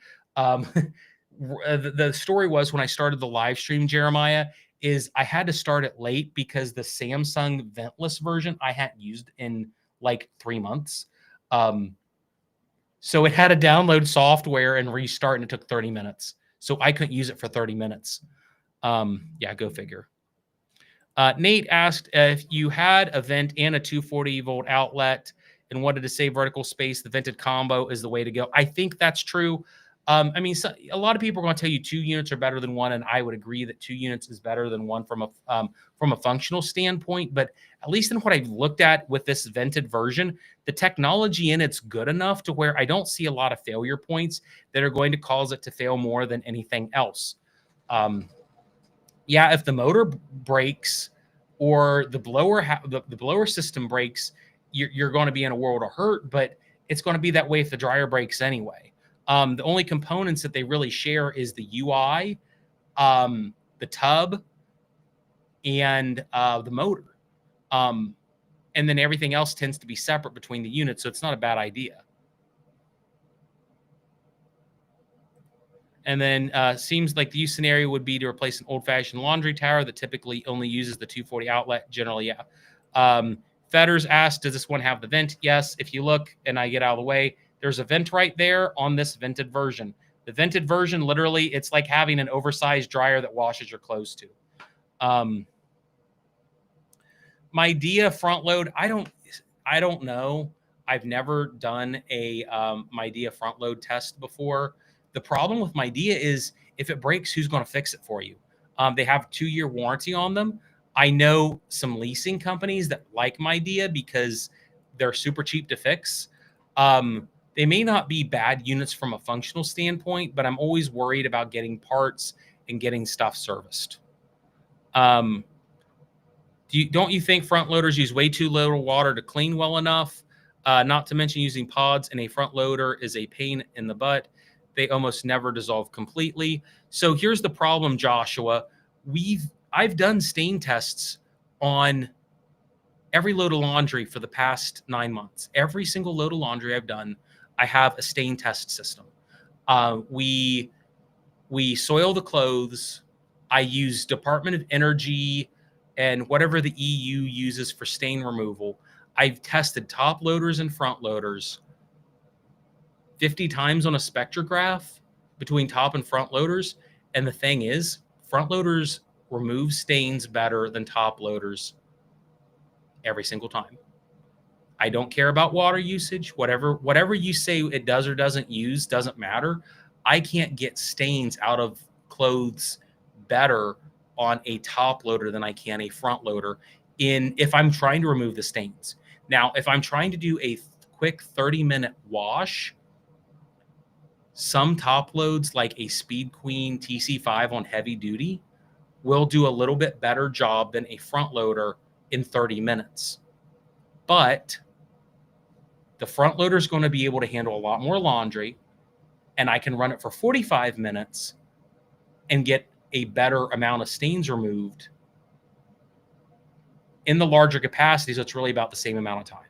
So every time I've done these clothes, front loaders tend to wash clothes better if you factor in larger capacities and longer times.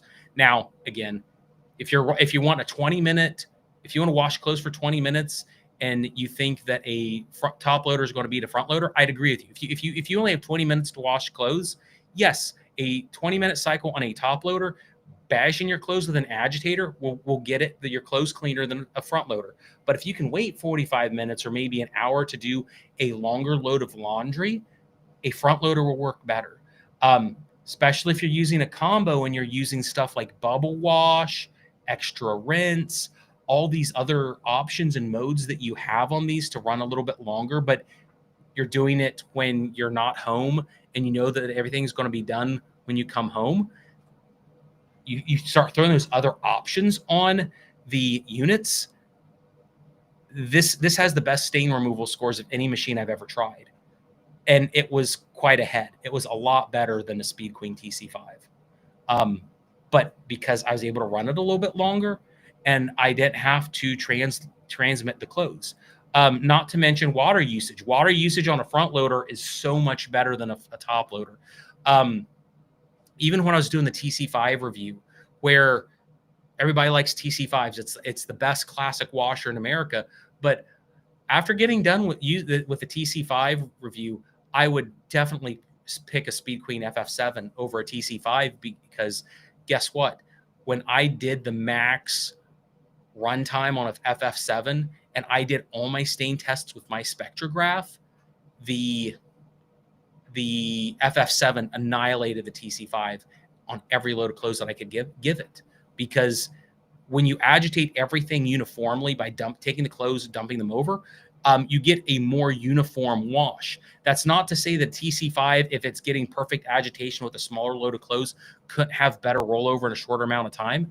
But it's like a more brute force way of getting your clothes clean. And I'm not saying that you're wrong for using it. I'm just saying if you use a front loader right, you get better results.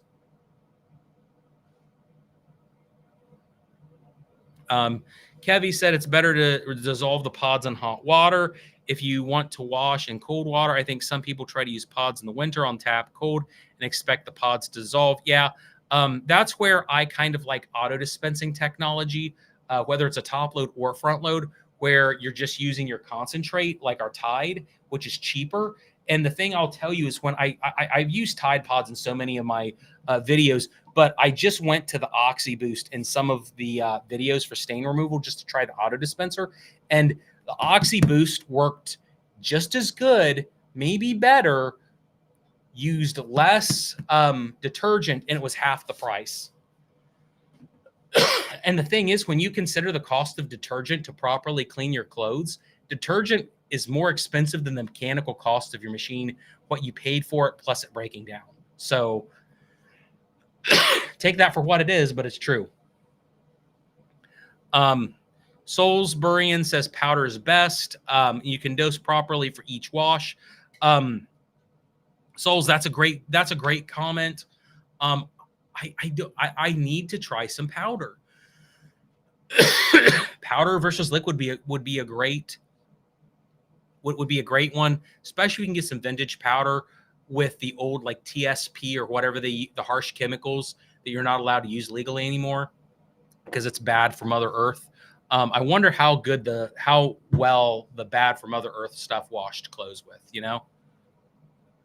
Do you or anyone else have anything that a front load washer won't spin, like a polyester blanket? No, I mean, I can't think of anything like that. I haven't tried it yet. I'm sure there's a few things out there that a front loader won't like. But I don't know what those are. I have a fleece blanket that I bought that I've never tested because I'm almost too scared, because I'm worried about the fibers breaking and then, annihilating a $2,500 machine. I think it could hurt a Speed Queen TC5, and I think it could hurt a Samsung. And either way, I don't want to lose $1,500+ on an idea, I guess, if that makes sense. I hope everyone's doing well out there. I'm going to continue to go live till at least one of these machines stops. We're at 37 minutes on the drying time for the vented version, and the ventless version. Oh boy, look at this. Look at this.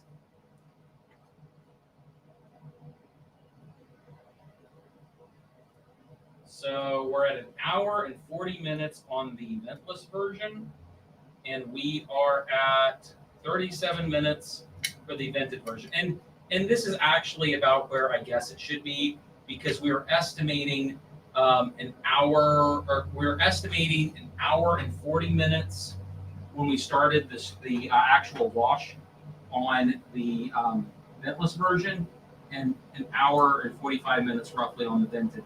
So it was about to be 1 hour. And then now we're getting a Bixby warning on the ventless version. So we aren't doing that. We're not doing Bixby stuff here, if that's okay, guys. So yeah, we still got a lot. I mean, I hate to say I don't think we're going to be able to go the entire. I don't think I'll be able to handle running the ventless version the entire time. I may put smart things on and just see when it ends. I wanted to run these head to head to see exactly what the true real times were against each other And so far, the entire time, we're 1 hour ahead on the ventless version than the vented version. So, and it stayed there, but we only started drying in earnest now. Recommendation for small electric dryers, DJ. So, DJ, that's a good question. I don't have any suggestions. But I would tell you, no matter what, get a heat pump system. I have the DLHC 5502 review, which it's a full-sized dryer, and it's Bosch or Miele. There's your answer. They run 120 volts and they're small. That's what I would go with, a Bosch or Miele, because either of those are going to be very good in terms of size and efficiency, and they're going to be heat pump systems, and they're going to work really well, I think.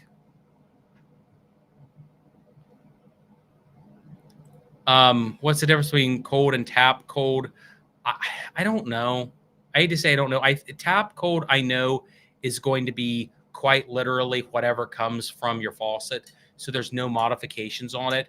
Whereas cold may have a little bit of warm in it, I believe. Tide powder detergent, Kevy said, is good. I wouldn't be surprised.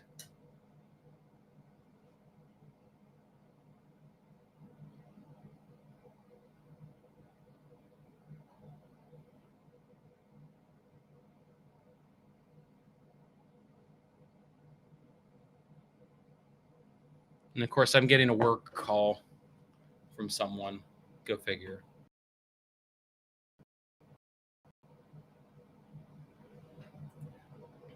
Joshua mentioned about compact units. Eventually, I'll do something, but I said it earlier. I will. I'm trying to get an ASCO so I can try it. I'm trying to get an ASCO so we can look at one. I know I'll do an ASCO review on a W4114 this year. I just don't know when. I absolutely am going to do that.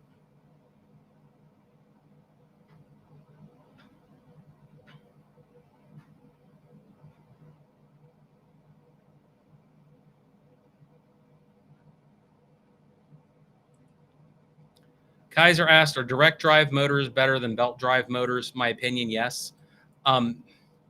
So the direct drive motors, they've been around for a while now, right? The direct drive motors have been a thing for quite some time. And the advantage with the direct drive motor is you can send a specific amount of electricity to the motor to get it to operate, and it doesn't hurt or damage the motor system. The problem you had with old multi-speed motors is that if you used a lower demand mode, especially like I'm thinking Whirlpool direct drive washers, like the Kenmore 90 series, where it had a third stage delicate agitation cycle, that third stage would burn out after so many years because there was something with the windings, is what one of my engineering friends told me. The windings weren't built properly, and they pulled too much amperage just because of how they're designed on an AC motor. And it wouldn't work right and just end up burning out.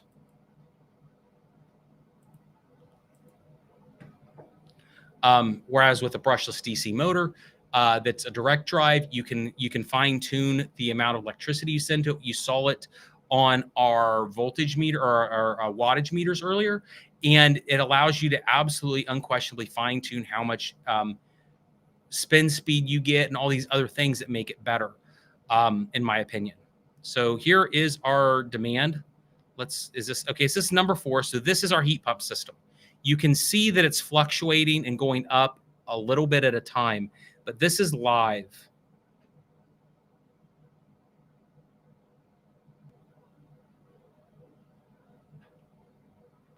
And this is using a very short period of time in terms of demand. So this is, here we go. Here's our hour demand curve. This is where you're looking at the proper demand curve for the heat pump. about 4:50 it started. So we're about 17 minutes into the vented operation, the ventless operation. And I think the vented operation is working now too. So what it's going to do is it's going to continue to slowly ramp up the demand of electricity on the ventless version. And eventually it will top out about 1.1 to 1.3 kilowatt hours of electricity. And that's where it will stay. And it will just use 1 to 1.3 kilowatt hours of electricity. So it doesn't pull a lot of electricity when it operates. The other side of this, I think we have the vented version going. And this is what you see on a standard yeah, here we go. Here's the good stuff. This is how a standard tumble dryer operates. This is your demand. This is your real demand curve on every vented dryer that you see. You have it skyrocket up to 2.7 kilowatt hours of electricity. And the whole deal is that's one leg of this system. So leg 1 is pulling max 2.7 kilowatt hours. Leg 2 is pulling max 2.76 kilowatt hours. So what that means is when this vented unit is calling for heat, the thermostats are cool enough to run the heat, the call for heat, it's pulling 5.4 kilowatt hours of electricity. Our ventless version over here is pulling 900 watts currently on one circuit. So it's 2 circuits pulling 2.7 versus 1 circuit that right now it's pulling 700 watts. That is why the ventless version takes longer, but it's also way more energy efficient, because 45 minutes at 5.4 kilowatts versus an hour and a half, maybe an hour and 45 minutes at 1. You can do the math and figure out that the ventless version is going to use roughly 2 kilowatts of electricity, and the vented version is going to use 4, maybe. But there are some caveats to this. This is the heat pump. You see that it's slowly going up. It won't go down very much. It just keeps going up until the clothes are fully dry. With the vented version, it's going to continue to have these spikes. It's going to stay at 2.7, and then it's going to stop running the heat. It's going to drop down to like 500, 700 watts there. And the further it goes and the more dry the clothes get, the faster you're going to see that go up and down, because it's going to heat the clothes up faster and faster because there's less moisture for it to pull out. That's how vented drying works on all machines. The longer you get into the unit being dry, the clothes being dry, the more it turns on and off. It turns more on and off more and more and more, and we're just going to continue to see that. So the interesting, fun thing about that is how moisture sensors work on units without moisture bars. Is when it sets on like a timed, or not a timed, but an auto dry, Whirlpool or Speed Queen or some of the GE systems. Literally, what it tells, what is in the circuitry is, if the heat is not running, it says if heat is not running, run the motor and start advancing the motor on the timer. And then when heat starts up, it shuts that circuit down and the motor stops advancing. So it's a very simple system, but for auto dry, it works really well. So that's why on a Whirlpool, if the cycling thermostat's bad, auto dry doesn't work, or something in your auto dry system would tend to result to your cycling thermostat, or something that is not allowing the system to actually shut the heat off. Hopefully that makes sense, but I always found that super cool. Olmec asked what washer dryer would I recommend. I have a video. Can I put the video in the feed? Can I put the video in the feed? Let's see.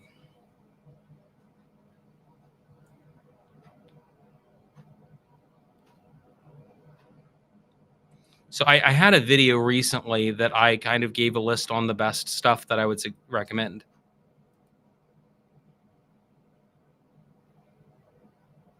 And I'm going to put it in the feed right now. This is the video that tells you everything you should buy, at least for now. Compact, for compact units, I should have some in that.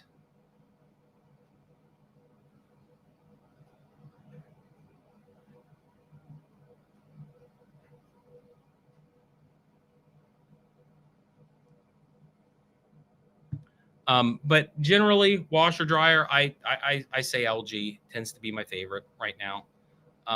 That's who I typically go with. Like Mark said, Ventless is more economical. Kaiser said, what would I say about Samsung top loaders? Generally, on Samsung top loaders,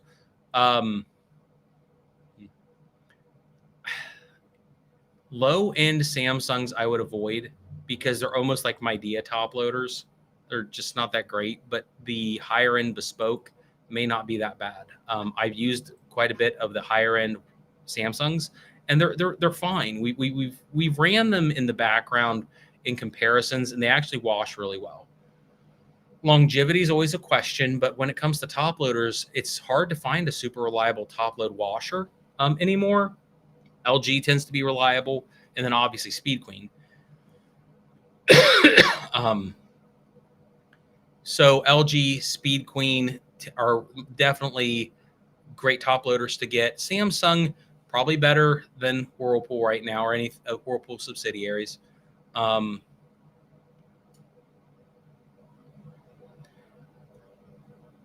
So yeah, I mean, I would take GE maybe a little bit better than Samsung top loaders, but I mean, if you can find a good deal on a Samsung, it's gonna be decent. I would still absolutely lean LG on top loaders though.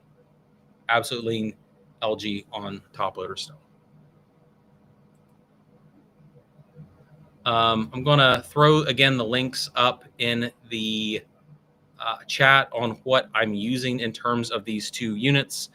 Samsung said that they realized I was doing a good job on mentioning their products to people, which I'm not saying that's good or bad, but it's something interesting. So it's like, hey, may as well tell people they exist.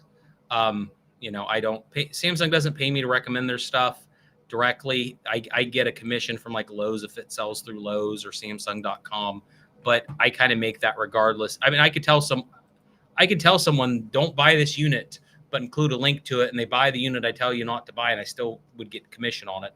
But I try to make sure I'm honest about what I say or what I do with the units, in my opinion. Or at least I try to be as transparent as I can. We are at 23 minutes with the vented unit in terms of the heating or the drying, and on the ventless version we're at 1:25 or an hour 25 minutes. So literally an extra hour and 10 minutes, including the delays. So they're humming along, they're doing well, but the ventless is clearly taking a bit longer.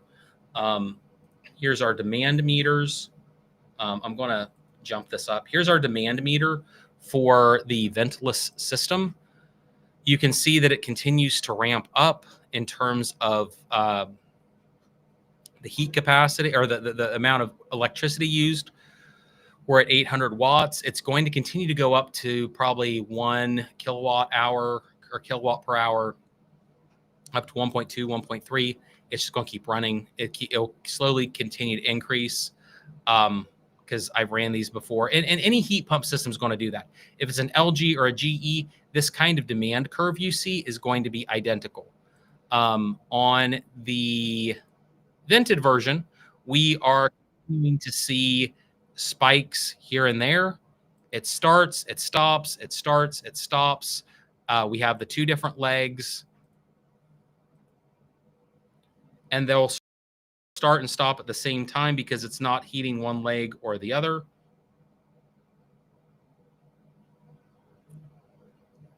And as the clothes get more and more and more dry, we're going to see it start up more often. I think it looks like we're about every 3 minutes right now on the vented version. It's turning off the drying.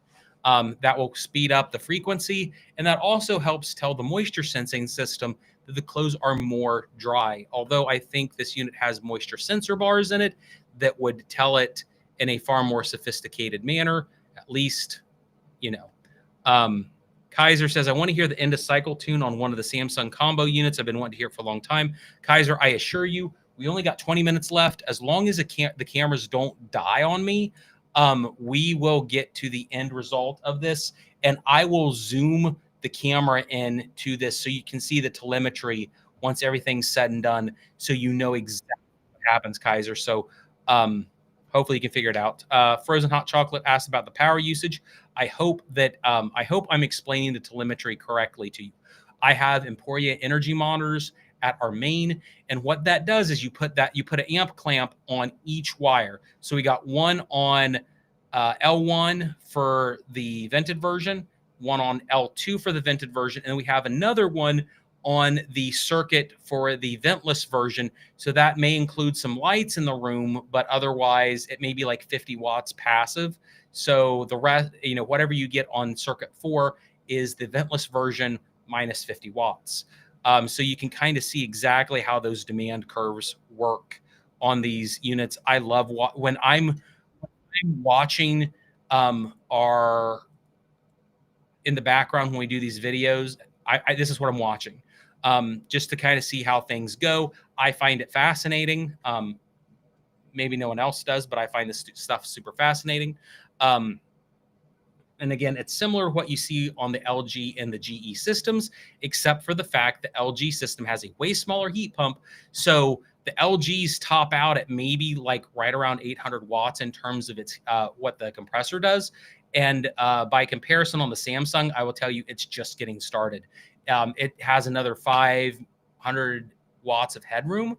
And the one thing that I wonder about combos in the future of appliances are, what would happen if you took the ventless version that is 120 volts, 15 amps, and it pulls 1,300 watts of electricity, and you put the power plug on this vented version on it, and you put a 240 volt, 30 amp system into it?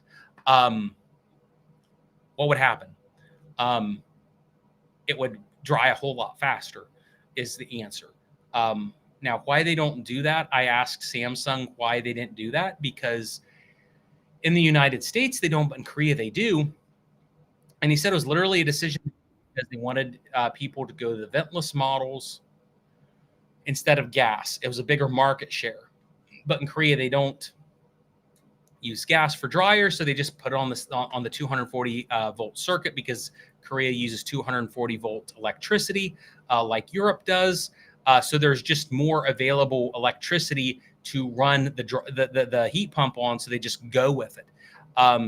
In the US, though, almost everything has 240 volt, 30 amp for your dedicated dryers like this one. So it's like, it would be fun if you did it. Yeah. So I'm going to look at the electricity, or the amount of battery power on this one unit, and just see how we're doing. I don't know how we're doing right now. Can't tell. I'm going to try to get. Oh, camera 2 is still shot. Camera 2 needed. Camera 2 needed a dummy battery on. I probably have a dummy battery somewhere, or I could have done a hot swap on the battery, but I had so many other things to think about when doing this video that I just didn't think of it. So we're supposedly 17 minutes away from the vented version being done, and then we're an hour and 19 minutes away from the ventless version being done. So we're going to see what happens with this. I appreciate everyone that's continuing to watch. We just got live stream cable internet back in this room. I didn't have it for a while because we had to move electricity stuff. Wasn't good.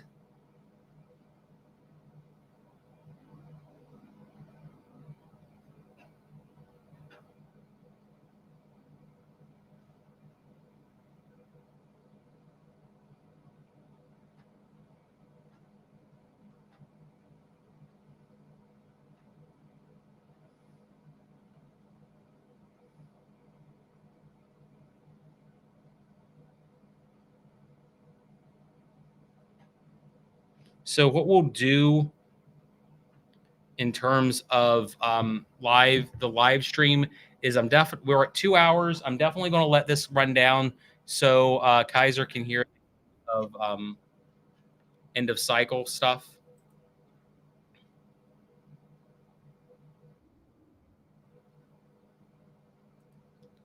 So we're just kind of letting it go, and I'm answering as many questions as I can. We'll go back to the telemetry since people maybe like that. I like it. I don't. Maybe I'm doing it for me. But we got an hour and 18 minutes left on the Ventless model, and we're running looks like 800 watts on it roughly.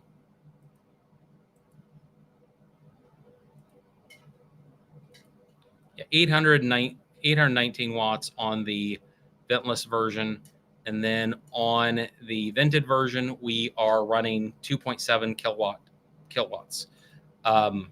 You can see here that the cycles are getting more and more frequent off. Now it's about every 2 minutes we are the cycle's turning off. So that's it's interesting. It's about 2.5 minutes now. As it continues to go, it's going to just keep dropping. It's going to keep dropping. It's going to keep dropping. And that's how that's how a vented unit knows that it's about done in terms of cycles. Well, I mean, it's going to have some heat, but eventually it reaches a predetermined level based on the volume of clothes, and it knows that it's done, at least algorithmically. But then you would have moisture sensor bars in the units, which are a little bit more sophisticated. And the way moisture sensors work in a standard dryer is you have like two banana shaped pieces of metal. They do not touch each other. But if you put something wet between those bars, then you get continuity. Electricity passes through the water. You can take your finger, lick it with your mouth, and then you put your fingers on it, and you get continuity on a multimeter. So you know that water is on your fingers that passes through the metal strips. So with a moisture sensor, what happens is as your clothes start to dry, the amount of time that the laundry runs that gets no continuity between those two strips advances the time on the system. So what ends up happening is over time you get less and less moisture, so it keeps advancing it on the moisture sensors. But if you have drier fabric sheets or other residue get on the moisture strip bars, then they get desensitized, and then it feeds the board or timer bad data, and then all of a sudden the auto dry doesn't work. That's generally the theory behind moisture strips. I was having a nose on the Electrolux USA site. Looks pretty close to their EU specs and an AEG door to boot. I really like, at least to me, I like Electrolux stuff. It's generally built pretty well. Technicians, at least in the US, think Electrolux is good. And they do have that 24-inch version. There are not a lot of great 24-inch machines on the market. LG and Electrolux are the two best when it comes to easy to find non-ultra European brands, because your other choices are like Miele and Bosch and those, or their subsidiaries, and those are way more expensive. But in the US, at least, the Electrolux is a very affordable system.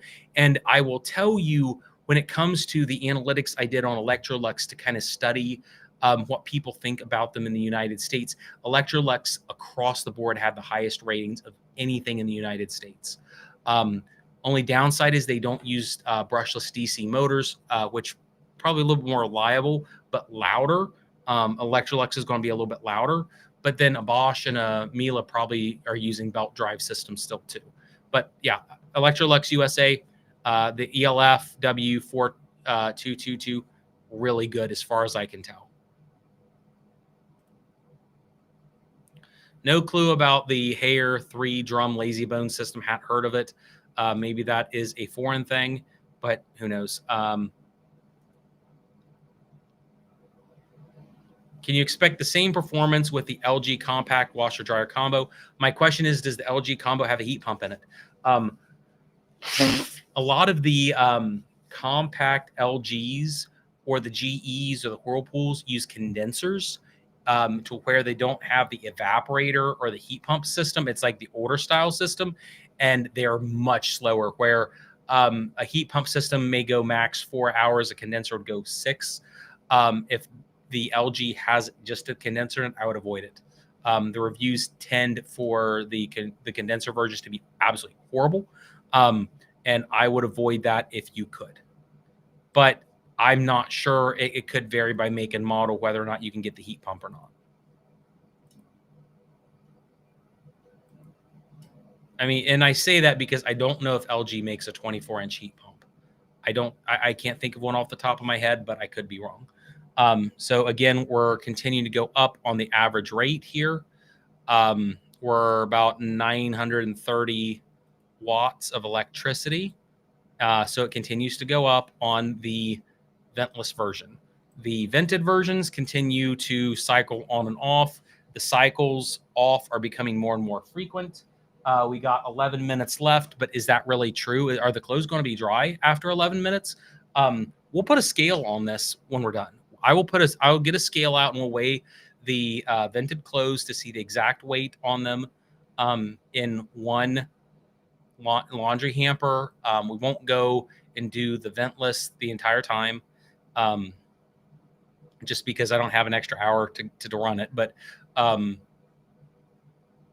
I can do that off screen and let you guys know.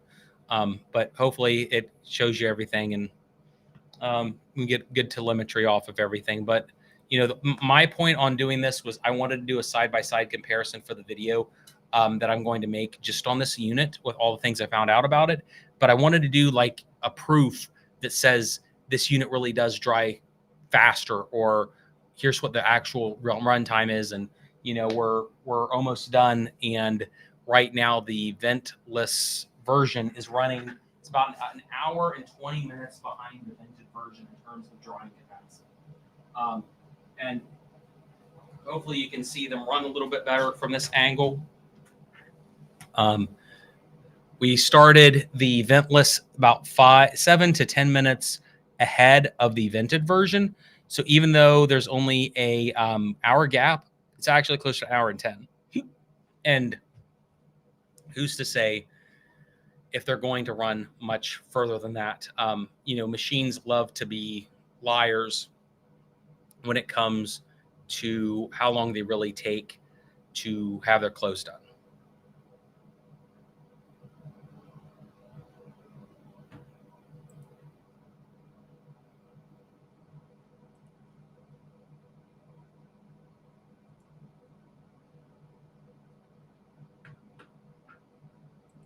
So keep asking questions. I'll answer everything I can.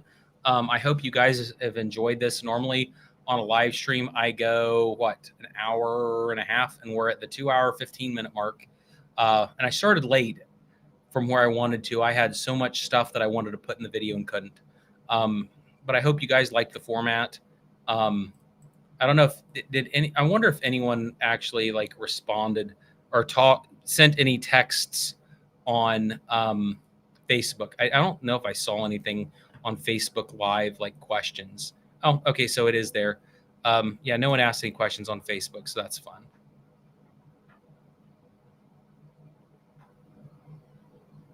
Oh, Alex messaged and put a comment an hour ago. So cool. How much time left on the vented combo? Hopefully you can see it, Kaiser. We got 9 minutes left. We got 9 minutes. It claims 9 minutes, Kaiser.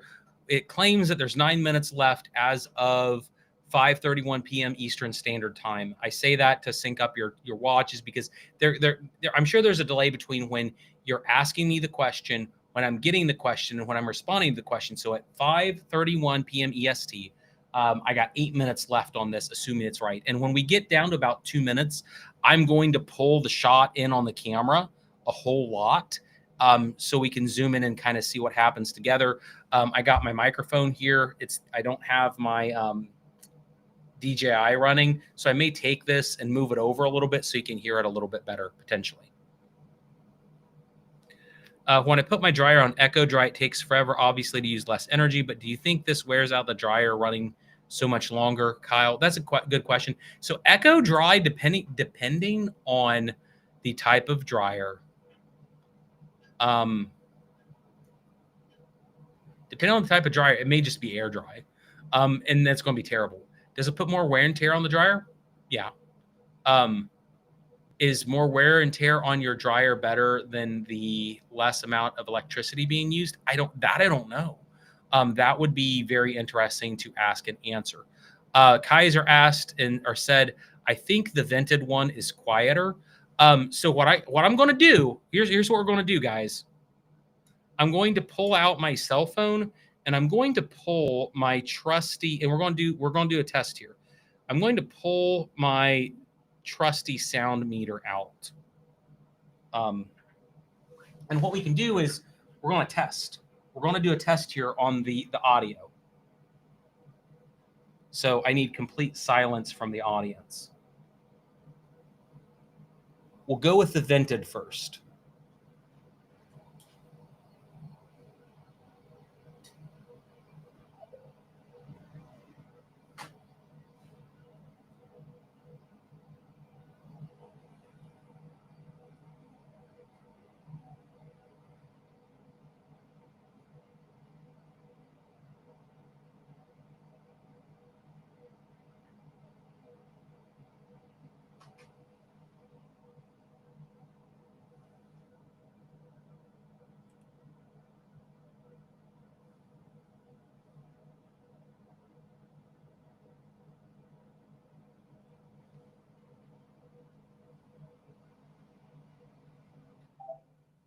So we got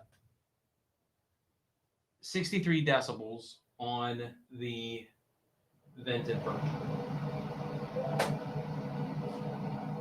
Oh, it's almost done on the vented version. So it's going to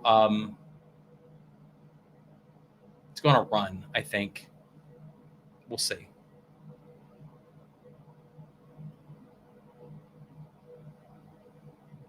Of course. Okay, so it's saying it's too hot on the vented version, so it's running like some sort of drying, like venting package to try to remove some of the heat. So some of our data may be screwed up here. I don't know.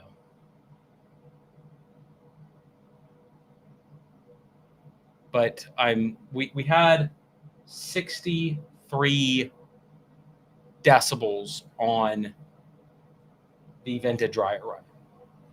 So, and I can't get I had this problem earlier where it said it was hot and it kind of locked me out of the system.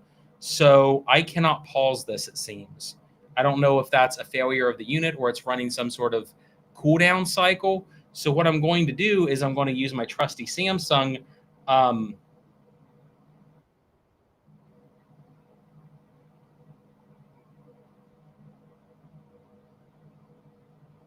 Oh, so it's locked me out of it because it says it's hot, just like my wife.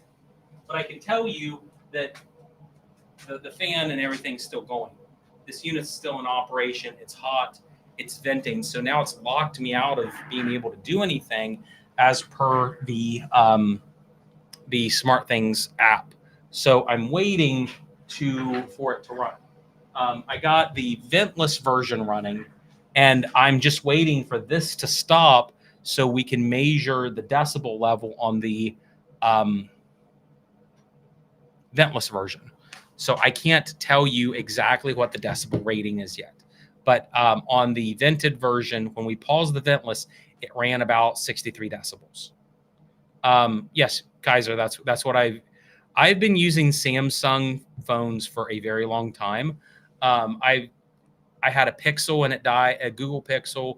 It was like a 1 or a 2, and it died within like 6 months. And I had an LG, and it died within a year. And since then, I've only had about 3. Only had about 3 Samsungs the entire time. Yeah, it locked me out. So here's the thing. Here's what I would say about the whole lockout mechanism: is it only locks you out when it's really hot and it's trying to prevent you from being burnt. And I'm not saying that's a good reason, but on the legal side, they probably had something where they had some moron burn their hands on a unit like this. So then they decided, oh, hey, if we can have this nice little insurance mode that makes sure that you can't touch something and burn yourself, then you can't sue us for it. Therefore, the insurance on the appliance is cheaper. It's kind of like,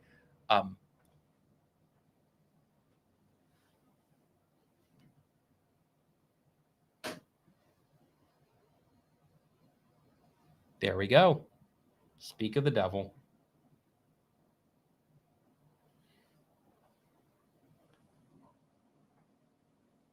Ventless audio running.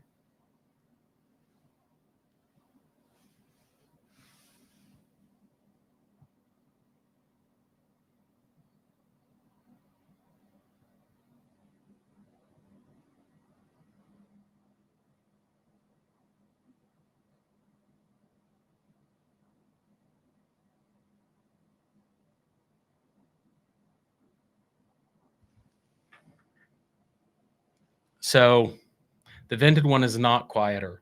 The ventless is running about 52 decibels, and the vented version is running about 62 decibels. But there's a caveat to this, Kaiser. I don't know what the wattage is pulling since I paused the ventless version, because if I'm remembering right, having run these machines a bunch, the more wattage it's pulling, the louder it gets. Yep. So here's the caveat to it pulling 52 decibels is we're back down at, let me look it up.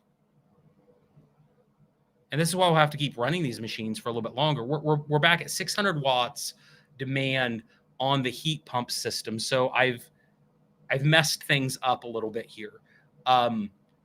It was pulling 950 watts. Now we're back at 641. So it's going to take a little bit of time to spool up. So we'll want to pull noise and decibel levels when it gets up to about a kilowatt and see if it's louder than 52 decibels.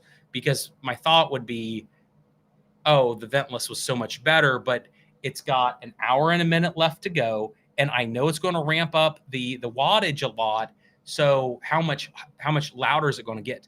I had the same problem or the same noise situation or concern when I was testing the vented version for my video.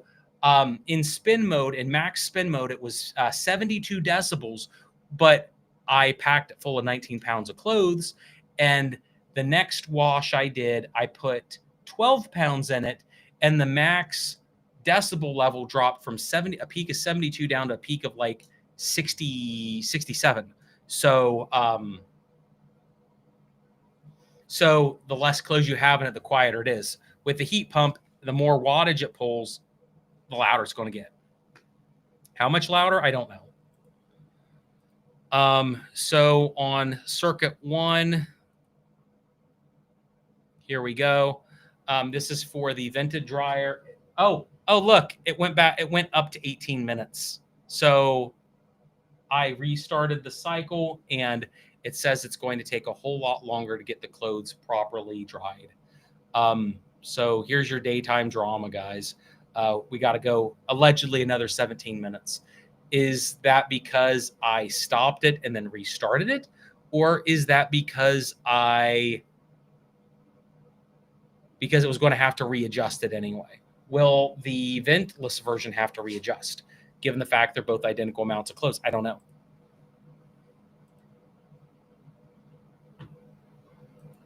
Samsung Tech is your favorite. Admittedly, at home, I use a lot of Samsung stuff. Samsung would love me to become a spokesperson, I'm sure, for their other stuff, because they give you affiliates and commissions and bonuses if you recommend their stuff. And I only recommend if I have to, and I really don't want to do tech reviews because I just want to stick with appliances. I wish Samsung wasn't junk. I would love to have one of these combo units. I went with the Speed Queen TC5 and kept my own Kenmore dryer for reliability. Clay, here's the interesting thing about combos is the challenge I would make towards anyone in terms of reliability, and this may be a bad way for people to look at it, is when you look at reliability, it's the challenge of, do you care about reliability because you're saving money, or do you just care about reliability because you want it to last longer? The challenge with certain things is that, and don't get me wrong, I like reliability. I hope these combos last 30 years. Do I think they'll last 30 years? No. Now I think the Samsung ventless combo is going to last longer than the GE or LG will, because I think they're designed better. But the reason I'm saying all this is, if you can get 7 or 8 years out of a ventless heat pump combo, the amount of money you're going to save once we get to the telemetry on these things, you're going to save so much money over a TC5 and a Kenmore dryer that you may be saving money in the long run by having to rebuy a combo than you would buying the TC5. When I did the FF7 review, the Speed Queen FF7 009WN review, when you started looking at all the math on the cost of the appliances, the lifespans of the units, but then you looked at the amount of electricity and the amount of water usage and the amount of electricity used on the dryer because the wash extraction was better on the FF7. Once you factored everything into the front load FF7, even though it was $800 more expensive than the TC5, you actually saved a lot of money on the FF7 over the TC5 over the course of 15 years. Now, that was me factoring a 15-year lifespan on the FF7 and a 20-year lifespan on the TC5. Are those real numbers? I think they're close to real. But the whole deal was the FF7 was so much better. It wasn't so much better, but I think it cost about 25% less, 30% less over the lifespan than a TC5. But the whole secret about that video was you compare it to, say, an LG WM4000 or a bespoke. Even if a bespoke lasted 7 years instead of a Speed Queen FF7 lasting 15, it was still cheaper because you were buying the front load washer for like $900. It used less water, and then the water extraction quality was a little bit better. Kaiser, I haven't looked in the drum to know exactly how the sensor drying works. I can tell you that once this gets done, I'll peel the top off and we'll take a look at the top of the vented version and maybe even the ventless version before 6 o'clock. And when we do that, we'll look for sensors.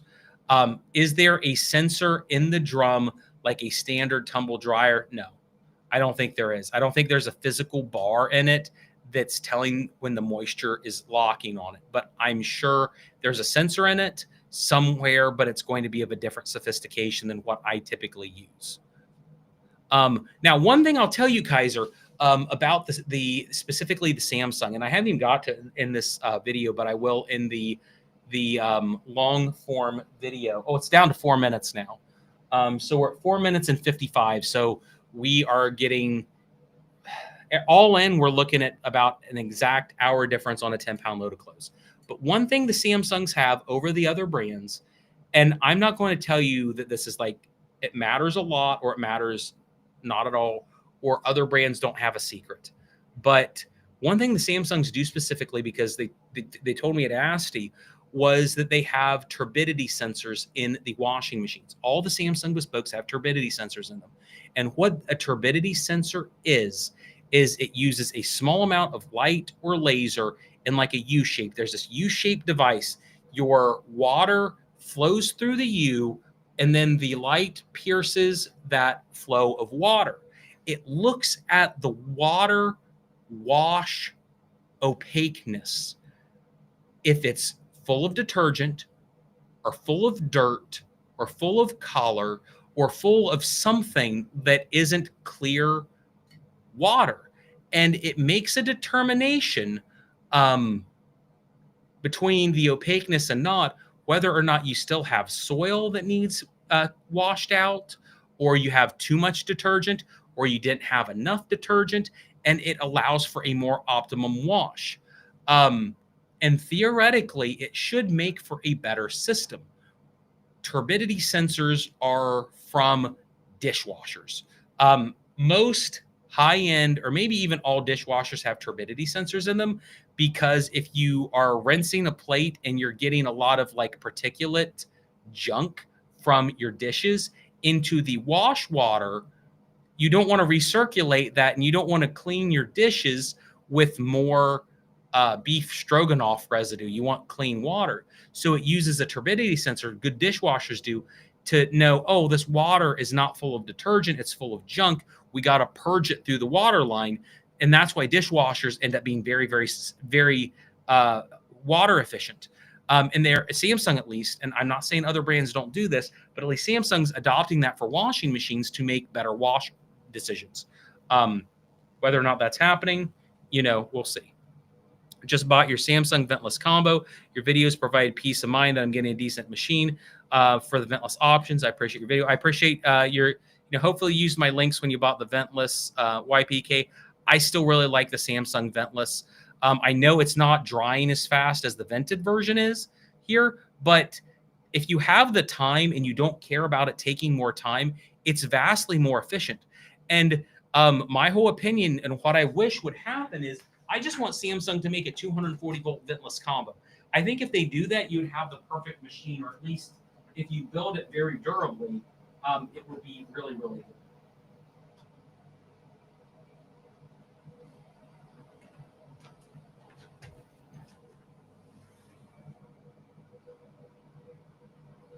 If I get in the picture, is it going to go messy? So is it? We'll see. Oh, yeah, it's totally not. Okay. We'll let it autofocus. So we have, here you go. Here's your time. We got 1 minute left, John. Absolutely. We got 1 minute left, and I've zoomed in. I almost want to zoom in even further. If you guys want me to,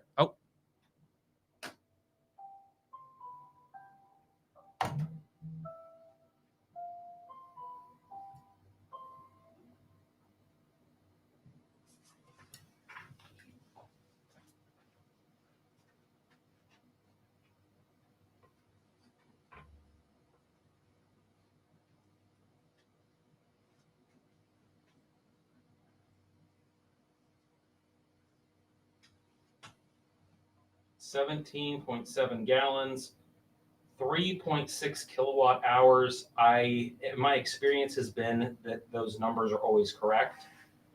The telemetry on this versus like an Emporia energy monitor is always good. It's always very accurate. It's one thing I like about Samsungs and LGs is I don't have to run extra sensors. Feels like the clothes are so far so good. Yeah, I think they're dry. I mean, there's maybe just a very tiny amount of residual moisture that would be in most dryers. But then again, I literally just grabbed it as soon as the door opened.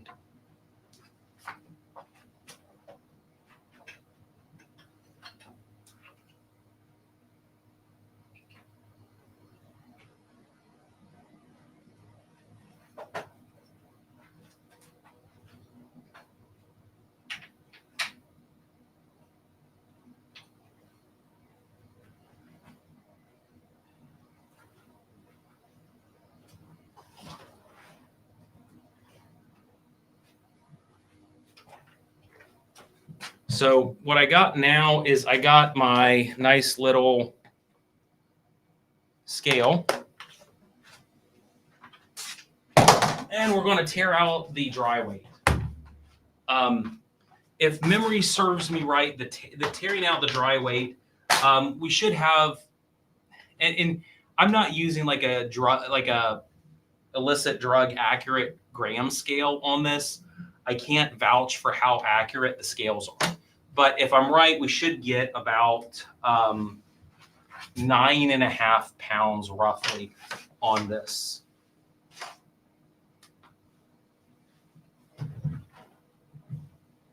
And the other one should be about 9.5. But I will tell you, it wasn't an exact science. Just because I was strapped for time, I would have made it exactly perfect. But the laundry baskets, oh, here's our set-in stains from the unit. And the one thing I'll warn you about the stain quality is these shirts, the set-in stains have been there for 3 months. These are T-shirts I stained for like the FF7 test 3 months ago, and I just never used them. So not the greatest shirts, but I did it only to compare the two units against each other. So it's pretty bad.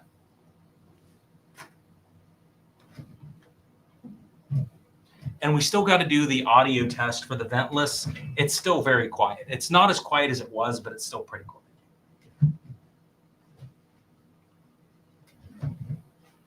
Our magic number we're hoping to get up to is about 9.5 pounds for the laundry. We're up to 7.3 currently. I don't know. You guys can see it. Yeah, our target's about 9.5. But I will tell you that the clothes are super, super hot. And there's like the moisture quality is really good. 9.7, but who knows? This is always a bad thing about cameras and stuff. So we're right at 10 pounds. So is that a perfect number? I think. At least to me, the clothes are very, very dry. And they're nice and fluffy and everything. So I'll do the same thing for the Ventless when it gets done. But I do want to do that audio test we talked about.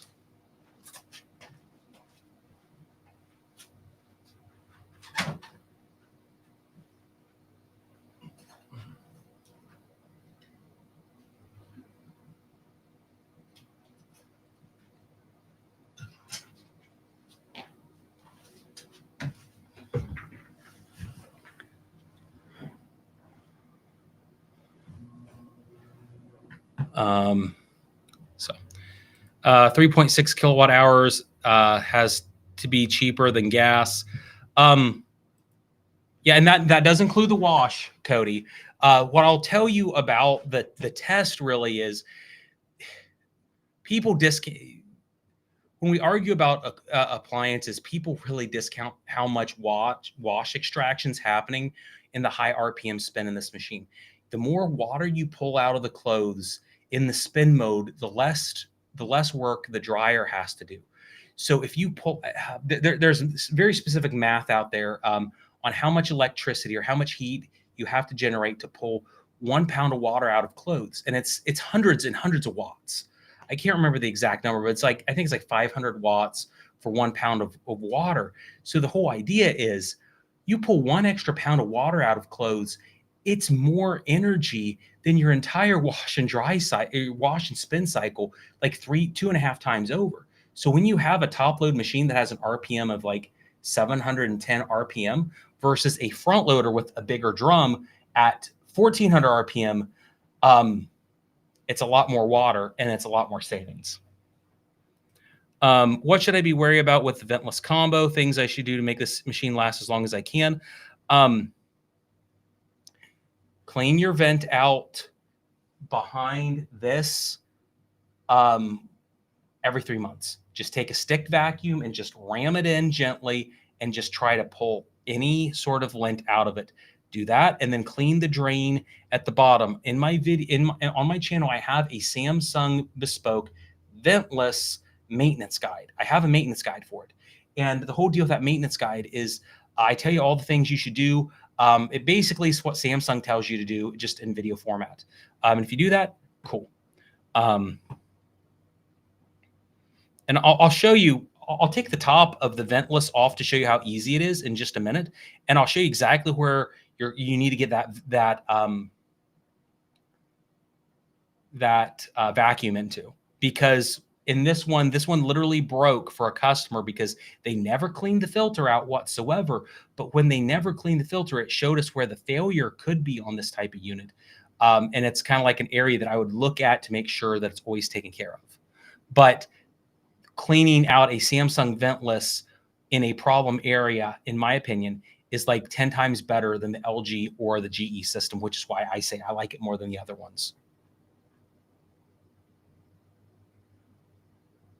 Yeah, Alan said heat pump dryer is the only solution for California. Yes. So in Ohio, where we're based out of, my electricity is 16 cents per kilowatt hour. So this unit cost me 45 cents to run the wash and dry. But if you're in California and it's 30 some cents, you're like $1 in electricity. And the thing is, about $1 in electricity to run a washer and dryer, that dollar is more expensive than any of your mechanical costs for the machine ever will be. Because your mechanical costs on the machine, like a TC5, which everyone, 20 years, $1,300 machine, your mechanical costs per load, let's do the math on that.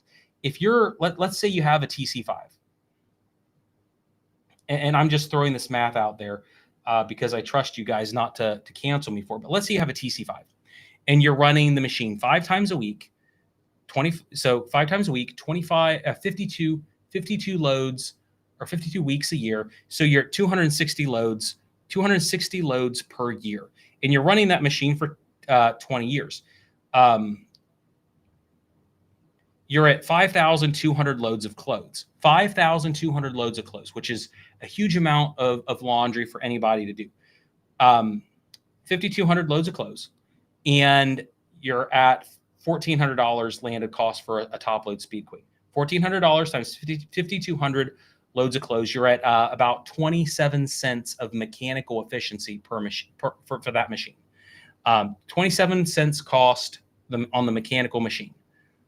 27 cents, but your electric cost theoretically in California is $1.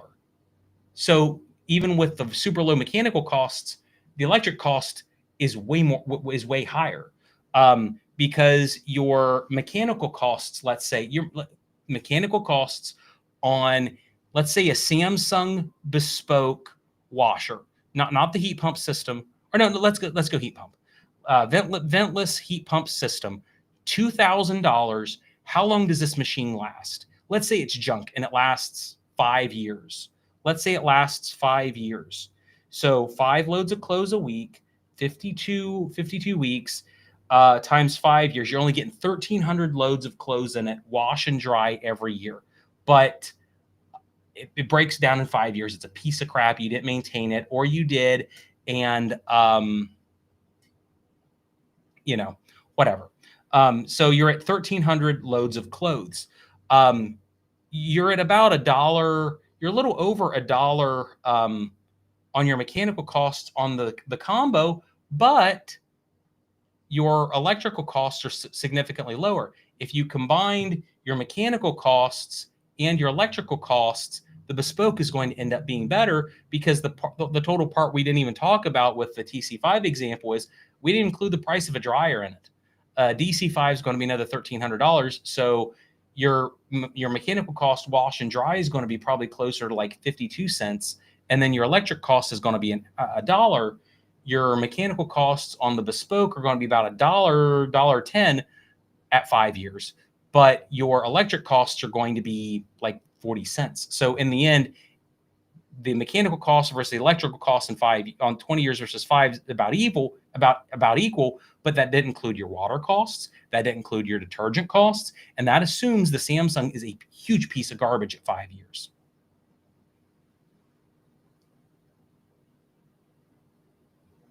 Just saying. So we got to do over here, we got the noise decibel meter. Cody, you're right. So that is the whole thing that I didn't even talk about in this video. And it's something I'm going to talk about in the vented version. So the other part you're talking about is absolutely true, is the replacement cost of air conditioning. We did tests behind the scenes on air conditioning cost. And the deal with the air conditioning cost is you saw that there was about 3.6 kilowatts of electricity that was used on this machine. The thing is, the amount of air conditioning you're going to have to put in your house is directly equivalent to the 3.6 kilowatts. Now, your AC is more efficient than a resistive heat dryer. It's about like a 2-to-1 ratio. But the thing about it is you're going to add probably about 1.5 to 2 kilowatts of electricity through your AC to make up all the air that this unit used because it's venting outside the building. So you take that 3.6 kilowatts, you add another 2 on it, you're at 5.5.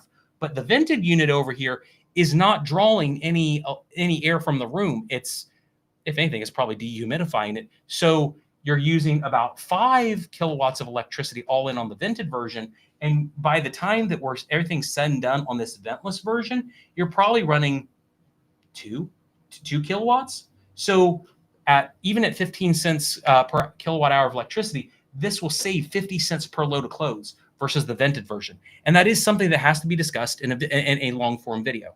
But in replacement electric cost on AC is something no one talks about. And the whole thing I'll tell you is this room is like super incredibly hot. I'm sweating. And it's just because of the waste heat that got poured out on the vented version. Just saying. Yeah, you're right. 3.6 kilowatt hours because you need to subtract the energy used by the wash.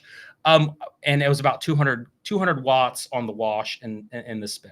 But anyway, at any rate, you can kind of roughly see the math that's involved here on everything.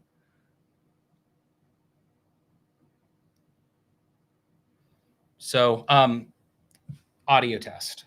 So let's look at our electric demand on the vented unit now. So we know that we're pulling a lot. We're pulling 0 watts on the vented version, or we're pulling a very small amount of like phantom electricity, but right now it says it's 0.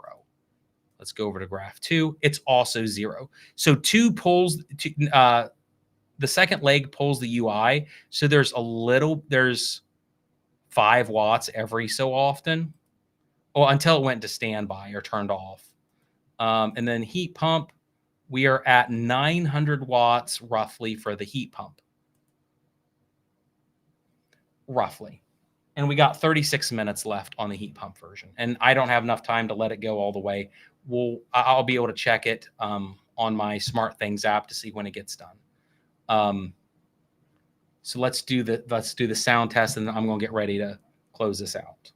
62 decibels was what we got on the vented version when it was running at full.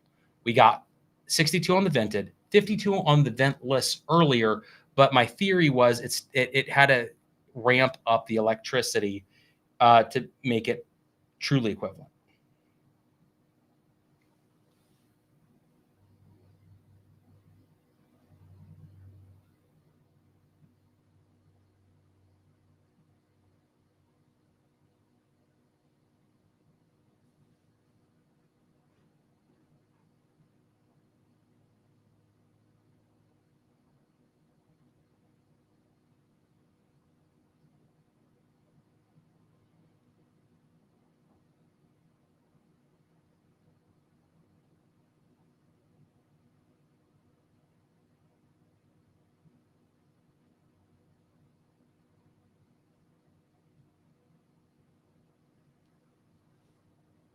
So it's at 51. It's about 51 decibels. So I'm wrong. My theory was wrong. It's about the same amount, regardless if it's pulling a little bit more electricity or not. Maybe it could go higher, but still 52. Now, mind you, the spin mode is going to be identical on both of these. So spin mode's louder, a lot louder. But I will tell you, 62 decibels on a vented unit is actually really low. I want to say most vented dryers run about 65 to 66. So it is quieter. Cody said the ventless is also making the room warmer. I doubt that. or let me rephrase that. I would guess, and we will get I'll get a thermostat and we'll test this for the vented video. I'll get a thermostat, Cody, and I will put it in the room and we'll run the ventless, then the vented, and compare temperatures in the room and see what happens. And see if the ventless heats this room up more or the vented unit does. My opinion is the vented is going to heat it up a lot more, because the reason I say that I think that's going to happen is we have the vent duct to work here. And admittedly, this is probably just my setup, but it's not insulated. Unless your piping was insulated, you're going to get waste heat generated when it's venting out to your outside. So I think you'll get more waste heat on the vented version than the ventless. But that's I have about 100 Eli Tech data loggers. I could put 20 in this room, and we could measure like every data point. We could put one on the unit on top of the unit, and then one on the opposite side of the room, and see what gets higher in terms of temperature.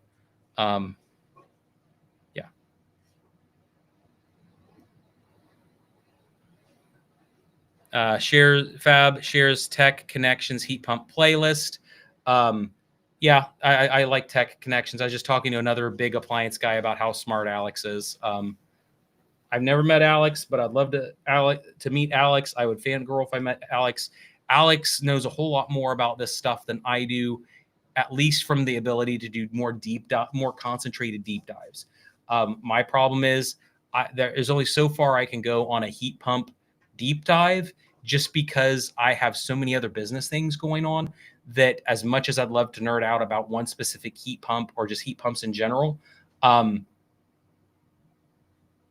there's all kinds of other appliance stuff that we got to do.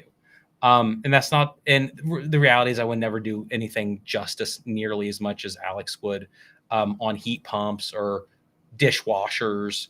Although that would be, I mean, literally I had someone text me in the middle of the night saying, I've been up 7 hours watching Alex talking about dishwashers. So that tells you how much I know about tech connections and how much my friends know about tech connections. Go figure. We will check the room temperature, and then maybe I have a hygrometer somewhere we could check that as well.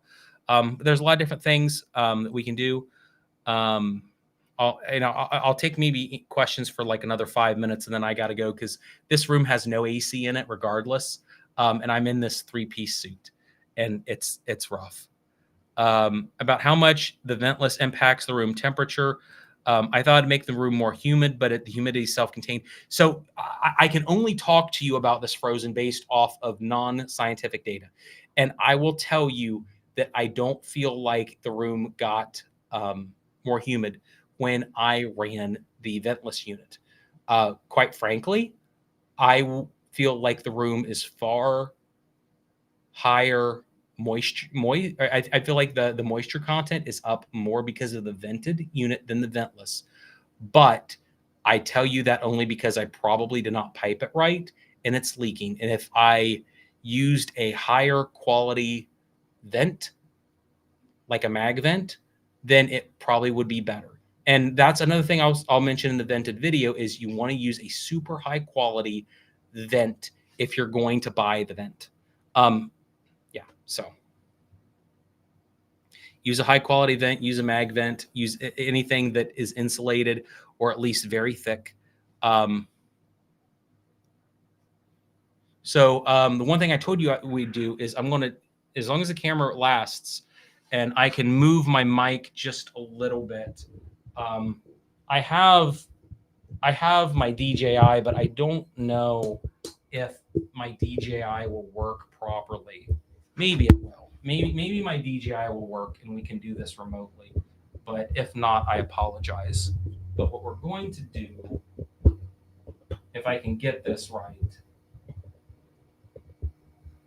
is I'm going to take this, get a drill, and we're going to rip the tops off of these real quick.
Testing 1, 2, 3. Testing 1, 2, 3.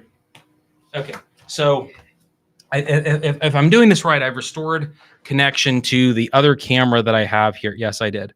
So we got this here, and if my audio is right, we're going to pipe in audio from the DJI, and I'm going to. But before that I do that, I'm going to go grab a drill, and we'll rip these apart real quick.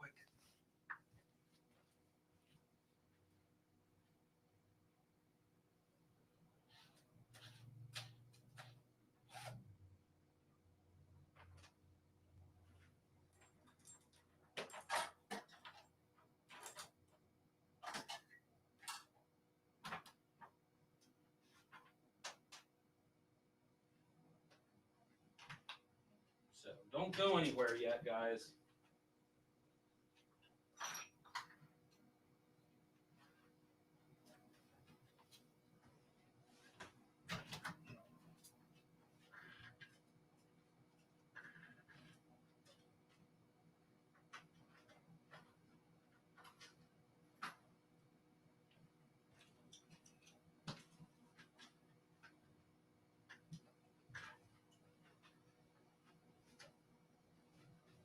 Okay. So if I'm right about this, and by the way, this has already dropped to 7 minutes, so I don't know if we've okay. Hopefully you guys can hear this. I am now using the mic on the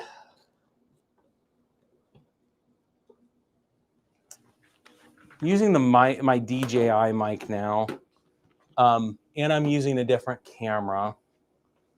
So tell me if you guys can see this. We're gonna avoid some warranties here, I guess.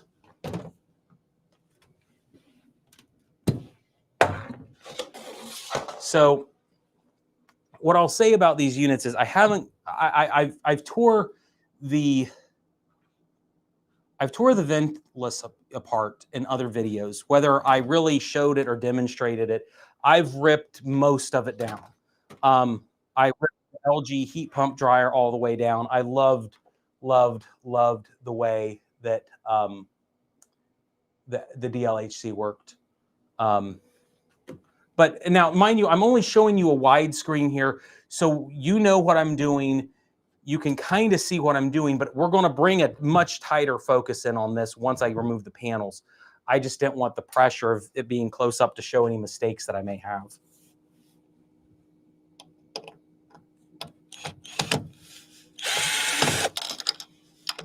These come apart, and again, if you guys can hear me, let me know. These come apart pretty easy.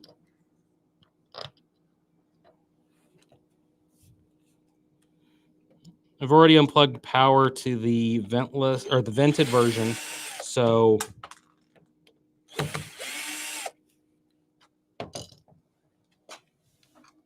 we got half the screws done. There's a very specific amount of screws that you can take off of this to get the top off, but my problem is I never can tell you how many screws that is because there's 4. There's 4 on this, and it looks. Was that it? Was that may have been it. Okay, so I say there's 4 screws you got to take off on each side. It actually, I think, is 1. So you may have already popped this. Oh, we did. So there's only 2 screws you got to use to. There's only 2 screws on the inside that you got to use to take off.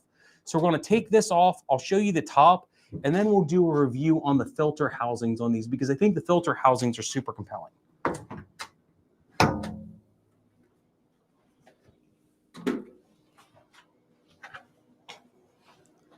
You know what? Let's take this one apart too. If it's really just those 2 screws.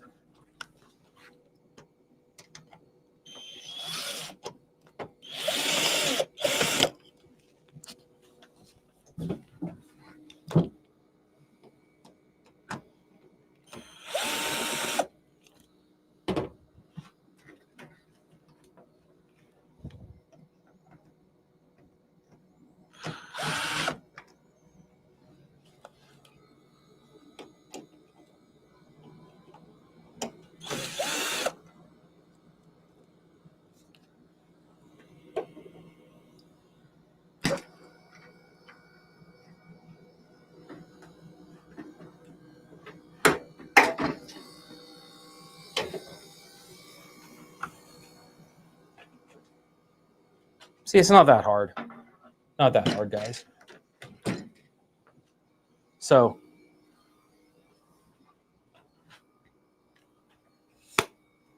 see, this is where Alex isn't going to do stuff. This is why Ben loves you more than Alex, right?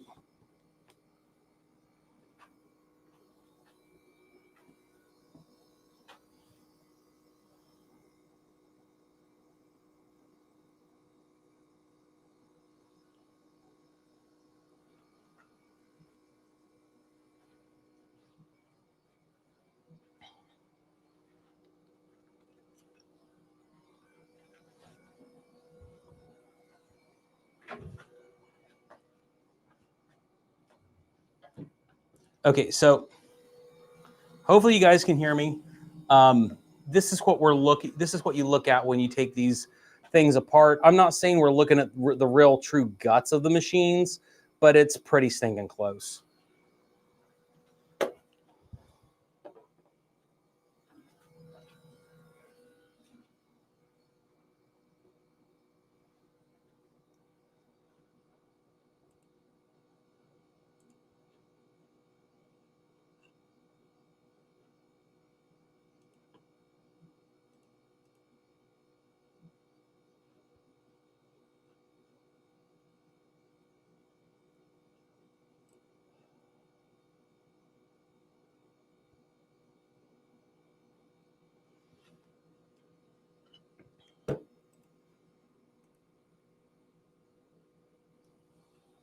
So, I've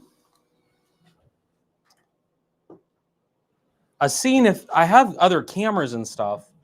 Hold on. I'm going if I can do this right. I'm going to do something cool, but you gotta stay with me for just a minute, and I do apologize for the amount of time that this is taking. Hide message.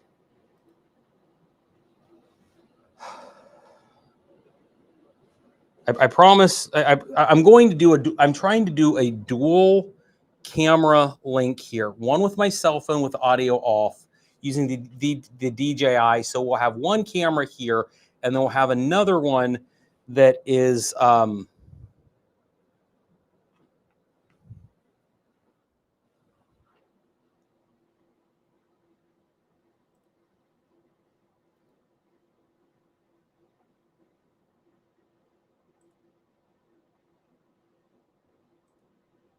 Okay, so what we're going to try to do.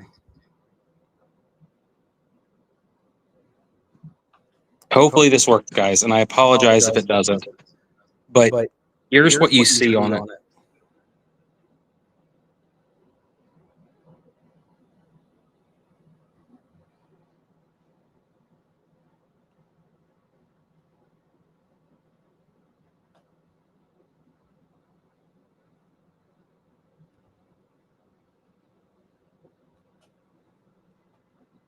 Blower housing,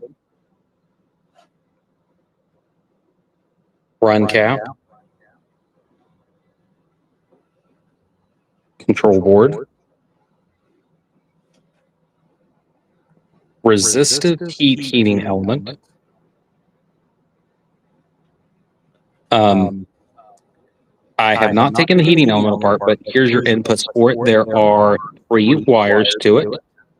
The whole cavity is not very tall, and it runs into the front of the unit, which is super interesting to me.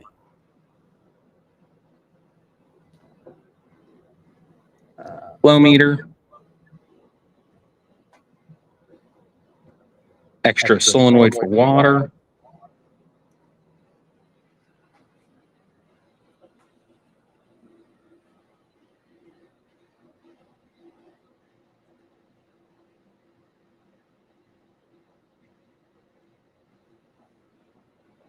and then you have your heat pump,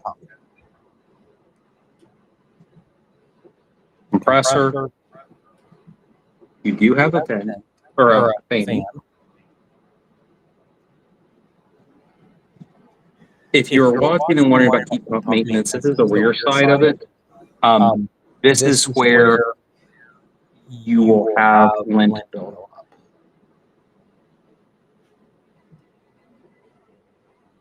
This is where your heat pump is. It's this gray box.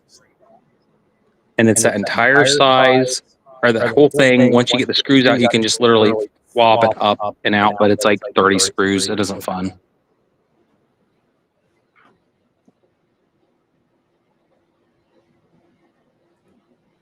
So there's your systems. Hopefully that makes sense. Hopefully it's kind of an interesting look on the differences between the heat pump and the vented system. And I didn't go into it a whole lot further because the washer systems are identical. The wash systems are absolutely identical between these two units. Oh, we got 1 minute left. So we'll see. One thing I'll show you real quick before we end the video is washing and drying finished. well, you know, we actually got them both done. What do we do? 2 hours, 42 minutes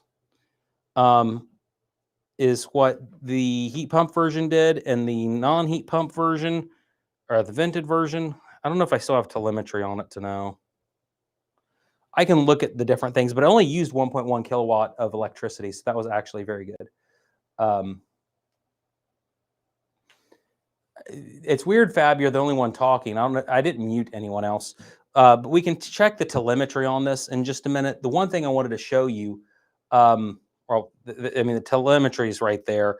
I think it used a little bit less water. We didn't use any detergent. The softener is a fake number.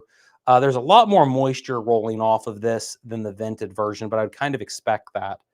Trying to think of other telemetry. We'll get to that in a minute. One thing I wanted to show you kind of was the filter systems.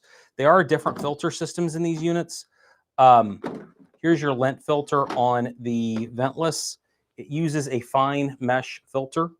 You open it up, and they haven't changed these since I did the video a while back. I don't think they've changed them on these, but the vented version has a much improved one. There's a little bit of residual lint around the edges of it, and then you have kind of a two-step filter. You have the filter here that you can, wipe off, get your lint off of it. But the catch with the heat pump, like I mentioned emphatically multiple times, is it uses a lot more air, so it is a much finer filter. And you have the other side to it, and then you have a secondary mesh filter right there. So there are two filters inside that cartridge. You have to clean at least the one really well after every cycle, but you got to do maintenance. You got to check. You got to make sure you take care of it. We have here the vented version, and it looks identical from the outside, but it is in fact different once you get it up close. This is the new one on the vented version. It has a little handle here, and the cool thing about it, the very cool thing about the new one, and I wonder if they could integrate this to the old one. Maybe they did, and I just don't know it. But as you pull it out, and of course I'm doing this over the clothes that just got washed, so it's going to be a faux pas. As you pull it out, there's a silicone little finger here that actually pulls all the lint off. So as you pull this mesh filter, it's self-cleaning essentially. So you get to the edge of it, and LGs do this. They kind of adapted this or stole it from LG, but you have these nice little lint thingies, and it's all right there, and it's all been cleaned. It uses the Samsung on the vented uses a fine but wire mesh, and the ventless version uses two mesh filters or three mesh filters. I will tell you though, that the thing, as cool as it is, it broke on me, I think, after the third time I used it. I think maybe I tried to mess with it too fast after a load got done. Samsung says they're going to replace it for me, but like I think the heat kind of warped it, where if I push this back, it pushes the little finger thingies out of the way. So I yelled at Samsung on that one already, but kind of cool on how they work. But again, they're similar in terms of the box design. I think the housings are identical, but they're pretty fun. I think they're kind of neat on how they design these, because I feel like they're more intuitive than the GEs or maybe even the LGs. Also, the heat pump version is way thicker in terms of the box design. You can kind of see it right there. The vented version is thinner than the ventless version, which again, knowing that you have to use a lot of air would make sense.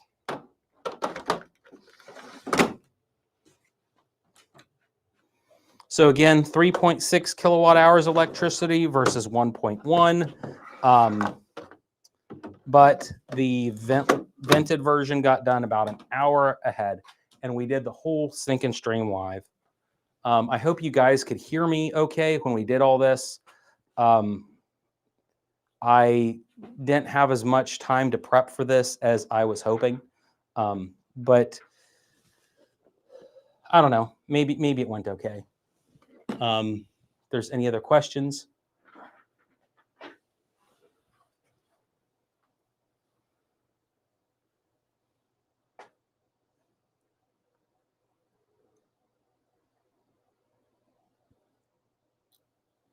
So yeah, there's everything we got. We got my whole mess of like stuff here that I was trying to hide earlier, just because I tried to throw this away as hard as I could, or as well as I could.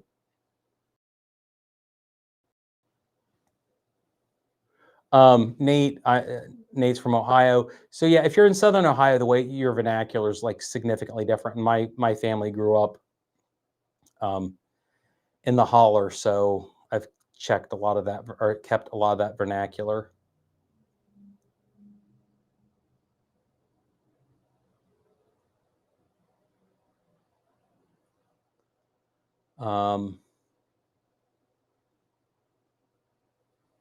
I did dress up for you, SMM. But yeah, that's the podcast, or that's the live stream today. If you decide you wanted to buy either of them, please use the links that I included. Samsung literally told me, I think last week, they saw that I was doing good videos on stuff, and they're like, "Oh, hey, thanks." I don't know what that means, but I'm getting Samsung's attention on this sort of thing. So I'm hoping that I can say, "Hey, Samsung, I'm getting your attention, so stop making crap." Maybe. We'll see. But yeah, there we go, guys. I'm going to end the stream. I am very warm and dying. But we'll go over some more of the telemetry on the other one. And then, of course, I did all kinds of video stuff on this, the vented version this week. So we're going to wrap that up in a full video. I just thought doing a side-by-side live would be a lot of fun. So I will